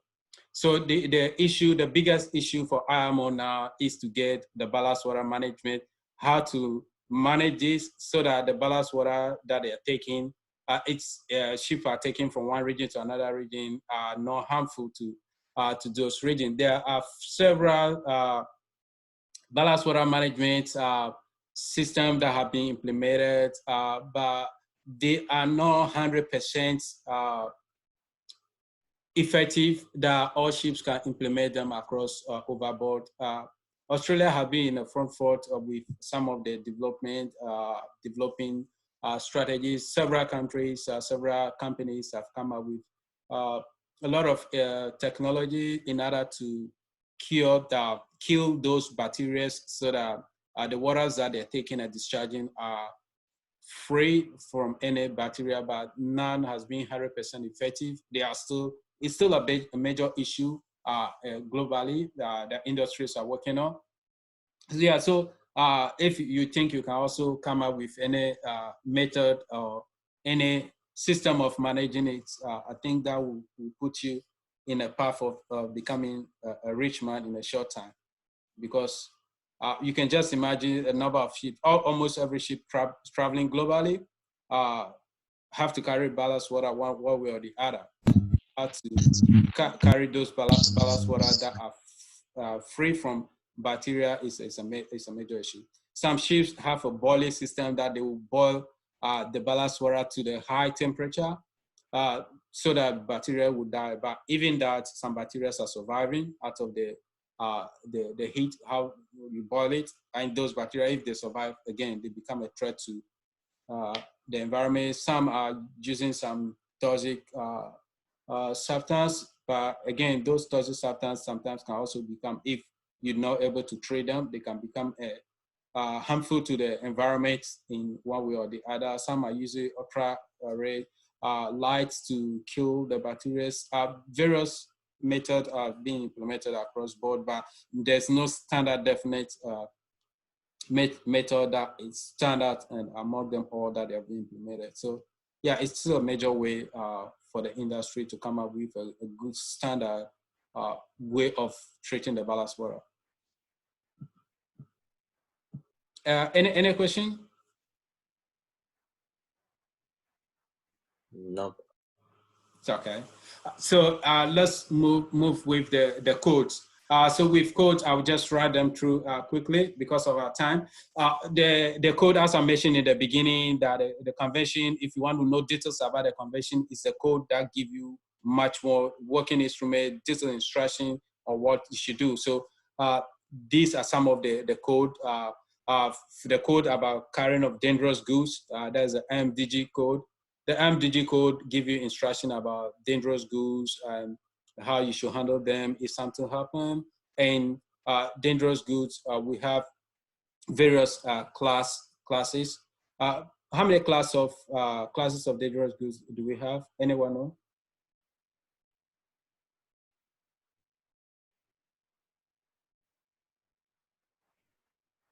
Anyone have any idea about the classes of dangerous goods that we have?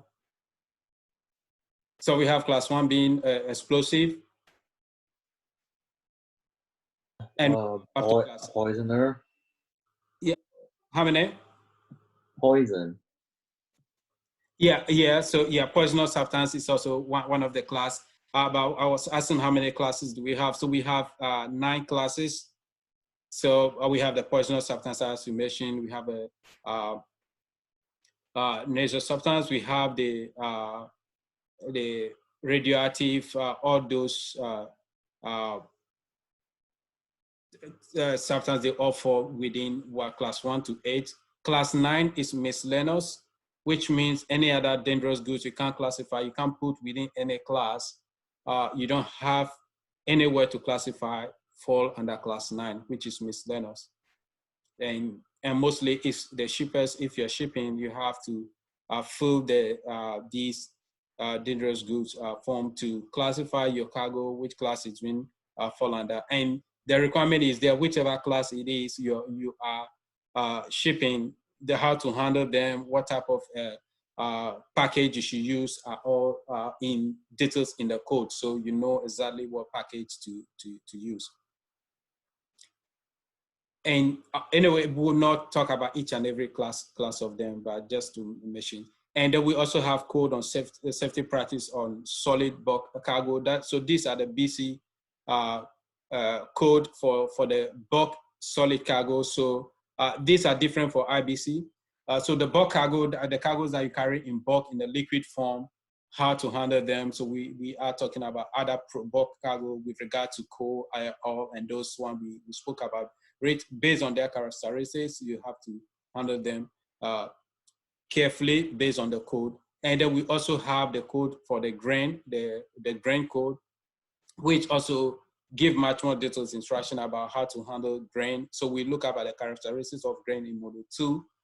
So one of the requirements is that the angle of response, when you are loading, the angle of response should not be more than 35 degrees. And also the shifting of the cargo, how you should load to avoid shifting. All these are spelled out in the code. So it's in the code that you get this instruction.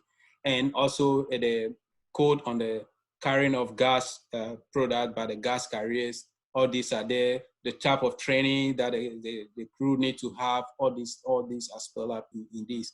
And also carrying of the bulk chemicals also is there at the IBC. So these are the chemicals you're carrying in bulk. The IBC code are different from the IBC tanks. or those other drums that you carry gas or chemicals in those drums are totally different. Their codes are totally different from these. These are the bulk chemicals, the chemicals that you carry in bulk. That's the IBC code. And then we also have the code for carrying cargo on the timber deck. So when you're carrying cargo on deck, there is a code for it on how you should store those cargo and how you should handle them.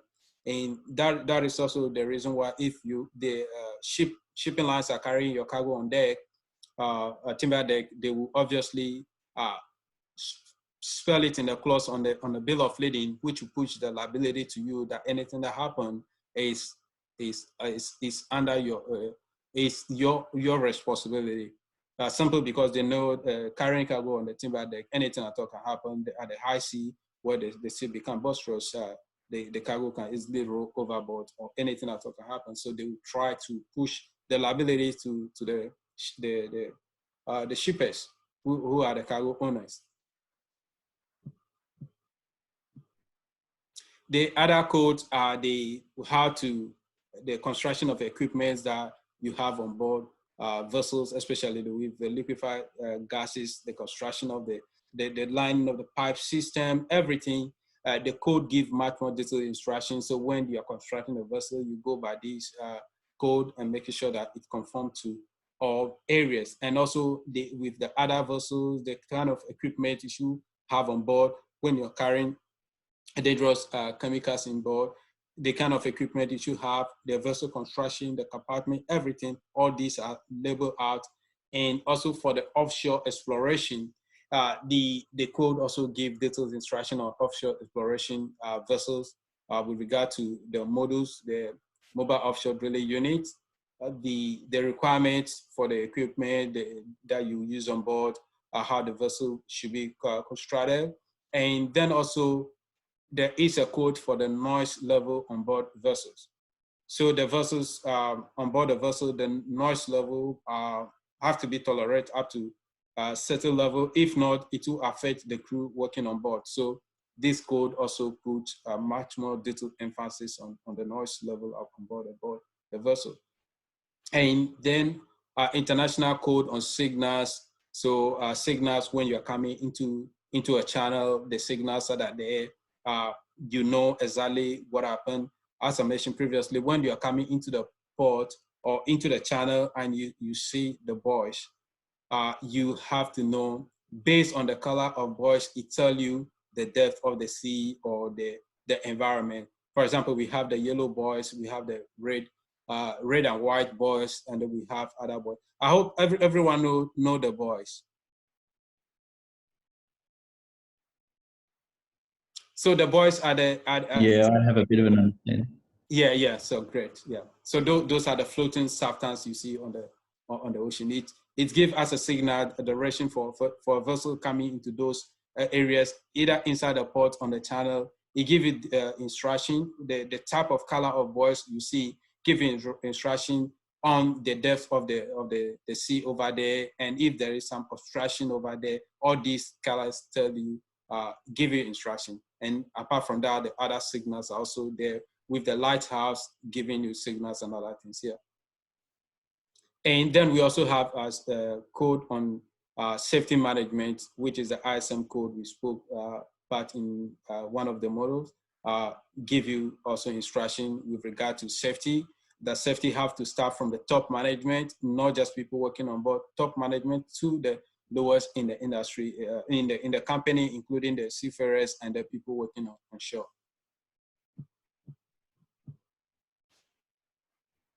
Other codes are the codes regarding the nuclear merchant ships, so ships that are carrying nuclear are also code. The codes particularly what they should do, what kind of requirement they should conform to. And then the other code is about the special purpose ships.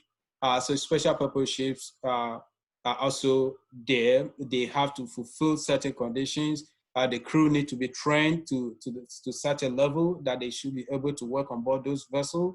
And then the diving system on board vessel, the diving, the alcohol that you have to comply with. And also code for the high-speed craft, like the hovercraft and all those high-speed vessel craft. You also have to follow certain code, including the yacht, the racing yacht, and all those ones. They all follow the HSC code. The other code is for the dynamic position vessel. So the vessels that need to stay in a dynamic position, especially in the offshore industry, that those vessels need to stay in a dynamic position. There is a requirement that you have to follow, also included a training that the crew need to have, and including equipment and everything you need to have aboard.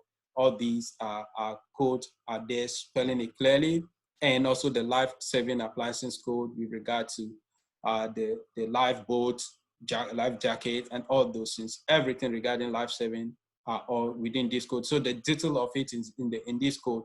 You have the conversion like SOLAS giving you overview on the life-saving issue, but the code give you detailed instruction on what you should do and what you should comply with as a shipping company or as a vessel. Any questions so far regarding the IMO before we move to UNTAG?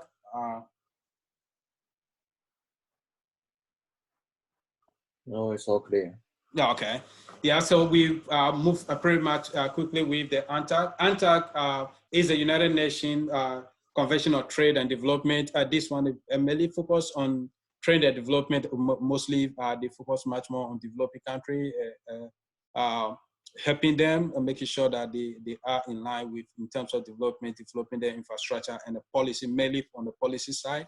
So their function, they are intergovernmental body deliberating, bringing government into line and making sure that they're supporting government, giving them expert advice on how they should build their system in terms of policy and also.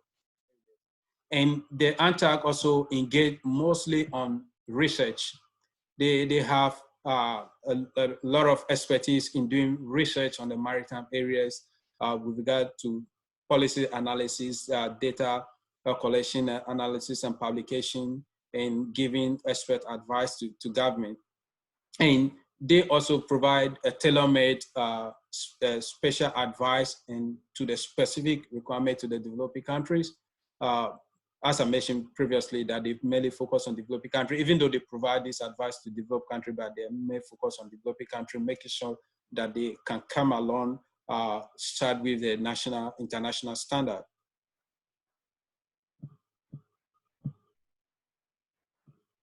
So UNTAG, these are some of the convention for UNTAG. So on the convention or the code of conducting for the LANA conferences. So we spoke about LANA conferences sometimes ago with alliances among the LANA companies.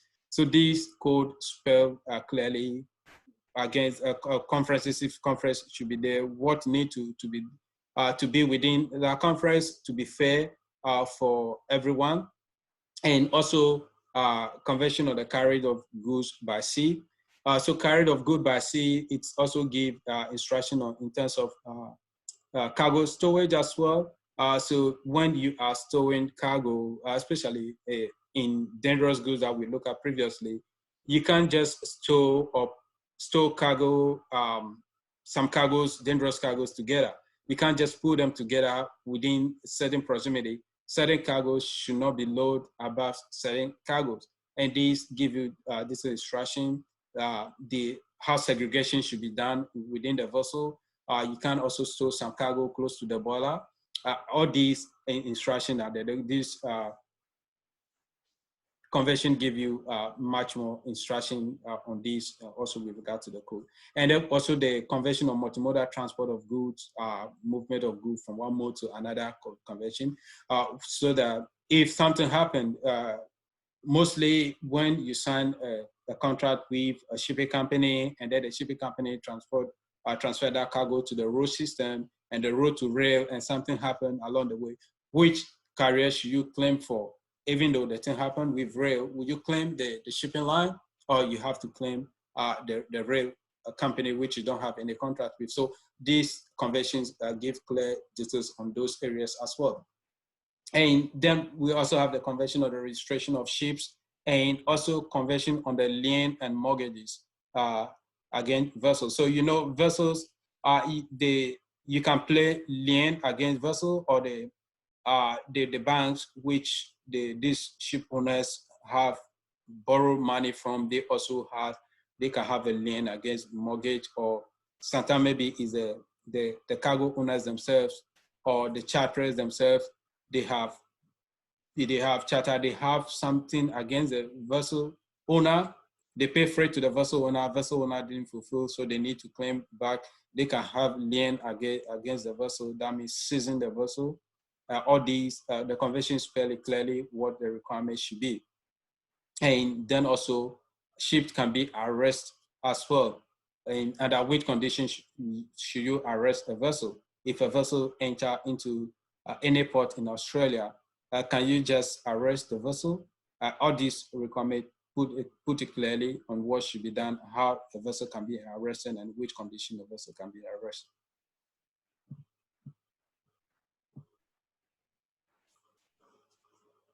UNTAC have various publications, as I mentioned some few minutes ago, that they are much more into research and giving expert advice. So they have a lot of publication, and these are some of their publications. But one of the publications that we use in Module 1, we used part of it was a review of the maritime transport, the RMT, which give much more detailed review on the maritime transport every year, how the global maritime industry fare with regard to whether things went well or did not go well, the future of the industry, and the volume of cargo that transport the maritime transport, the number of tonnage that we have, the number of new ships with regard to the ship type, container cargo, bulk cargo, and also with regard to liquid bulk cargo and carriers as well. It gives much more details on both the cargo, the carriers, and everything. So it's a good publication that they bring out every year, and these other publications are also there that they have every year they publish.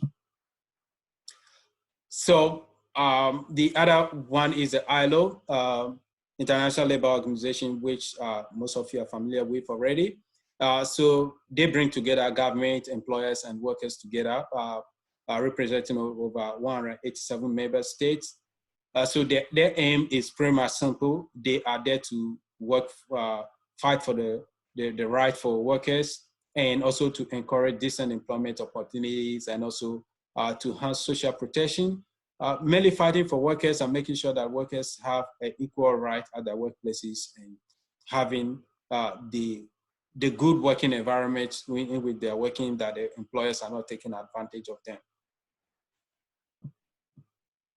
The other one is the ITF, which is the International Transport Workers Federation.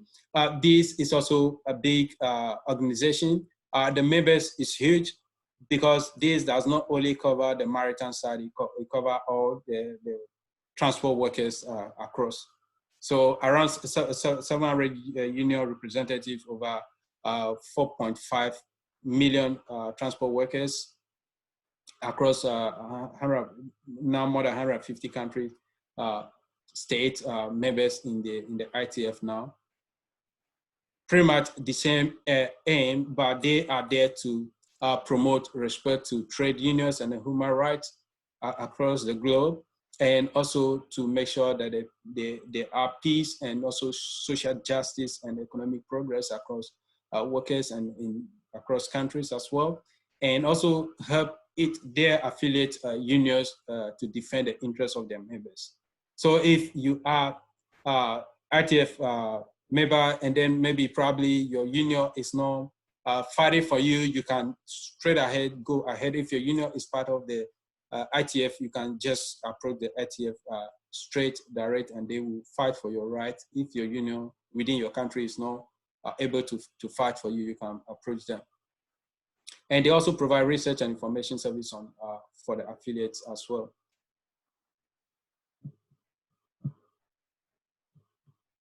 So the last one we'll look at is the local one, which is the AMSA, which is Australian Maritime Safety Authority, which some of you are familiar with them already. So the AMSA, basically, they are there to protect the interests of the marine environment and making sure that the vessels that are coming in and out of Australia territorial waters or entering into Australia ports are complying to the international rules and regulations.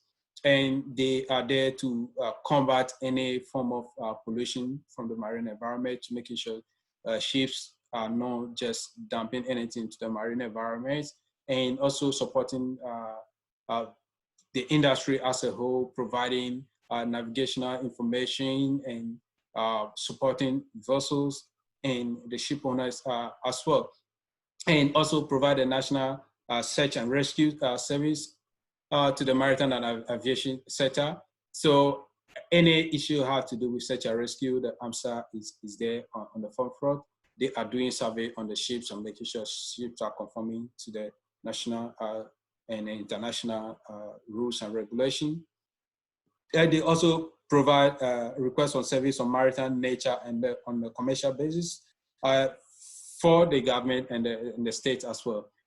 Their roles are also in line with ships coming into the port, they getting on board the vessels and inspecting the vessels and making sure the vessels are carrying the necessary required certificates and also conforming to the international standard, having the necessary procedures in place on board, and making sure that the crew are being managed well on board the vessel, that the ship owners and the captains are not take due advantage of the crew as well. Mostly the crew, some of the crew, it's happened to crews from the developing countries. And again, as we spoke about the registration of tonnage, certain countries that have ship owners register their vessels over there, they want to take advantage of cheap labor, which we call, those countries have open registry or flag of convenience, sometimes we call them, that you can register with those countries, then you have free will to employ crew from any part of the world. So some ships or ship owners take advantage of that and then treat their crew in inhumane way, not paying them the proper wages, and the treatment on board is not fair. So AMSA is there. If those vessels come on, into Australia port, the AMSA is there to inspect, to check, and then, but it's also based on depend on the crew. If the crew didn't voice those things out, it will also be difficult for the authorities, the port state control, to get to know that this is what is going on.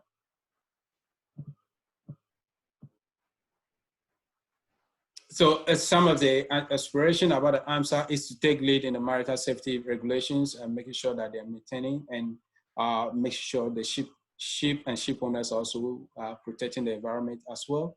And they also implement kind of environmental policies nationwide and internationally as well. And they have a strong and confident strategic partner with stakeholders across the industry.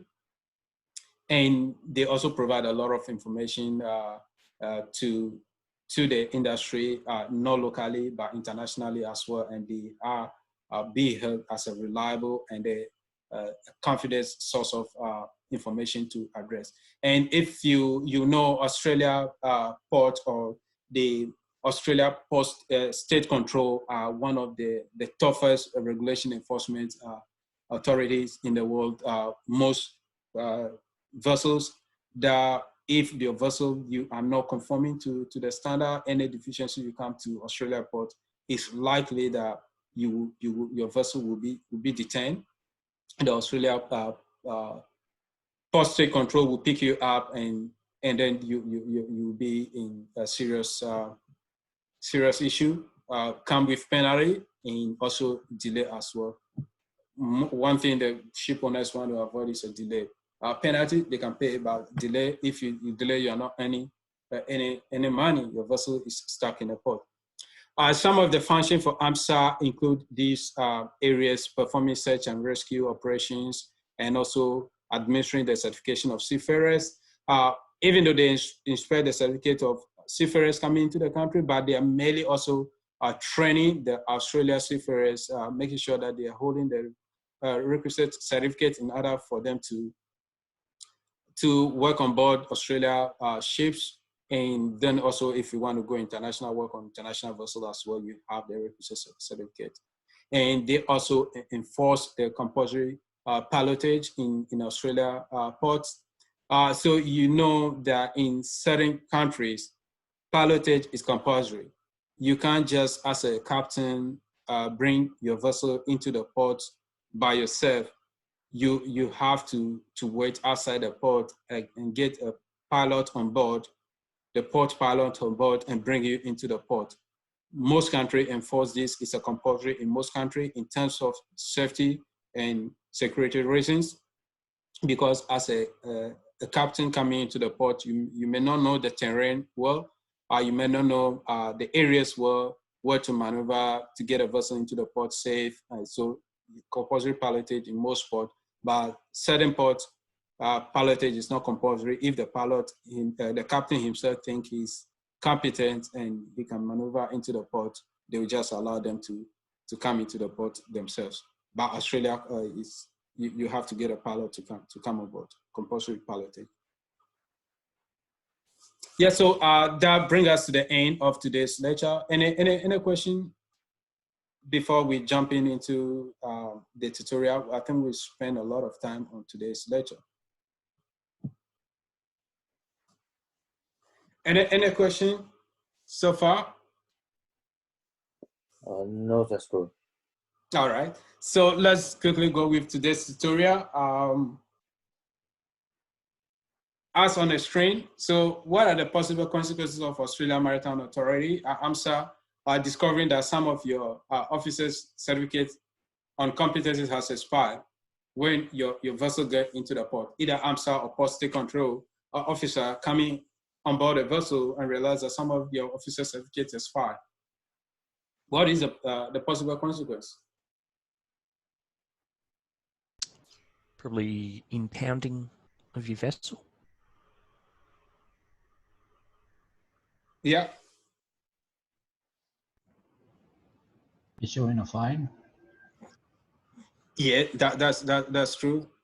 That's true. That's correct. That's correct too. Probably AMSA officers would board your vessel to check other certificates if they suspect your crew certificates have expired. So yeah, that is true. So once they detect the certificate is expired, that means there are other areas, issues that you may not also not conforming with. So yes, they come on board. Definitely, once certificate of some of your officers expire, it simply means that there are other issues that you are not conforming with. Yeah, and anyone, any other possible consequence that you think the shipping company may Would you receive a monetary fine? Yeah, penalty.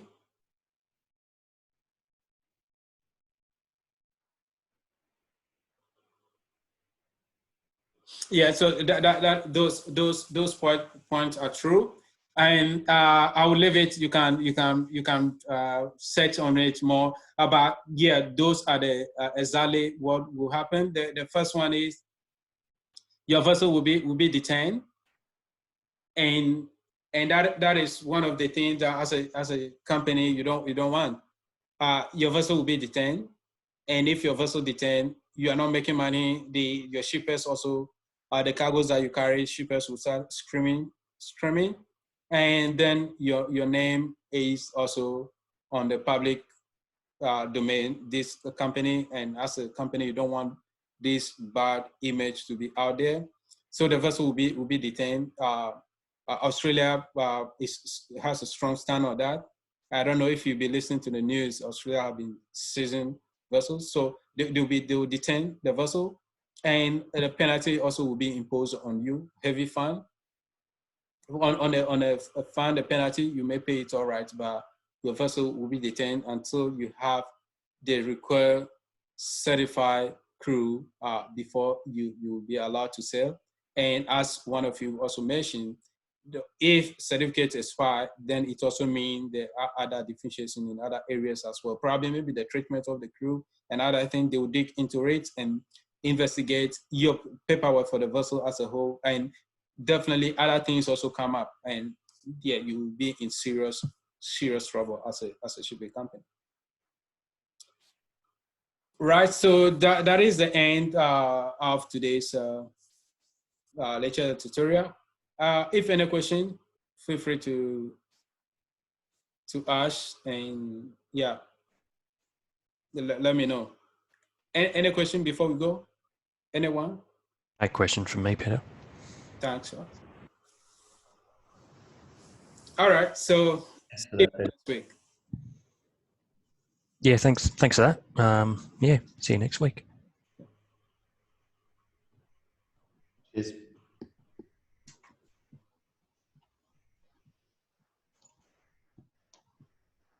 All right. Thank you, Peter. No worries. Cheers. Cheers.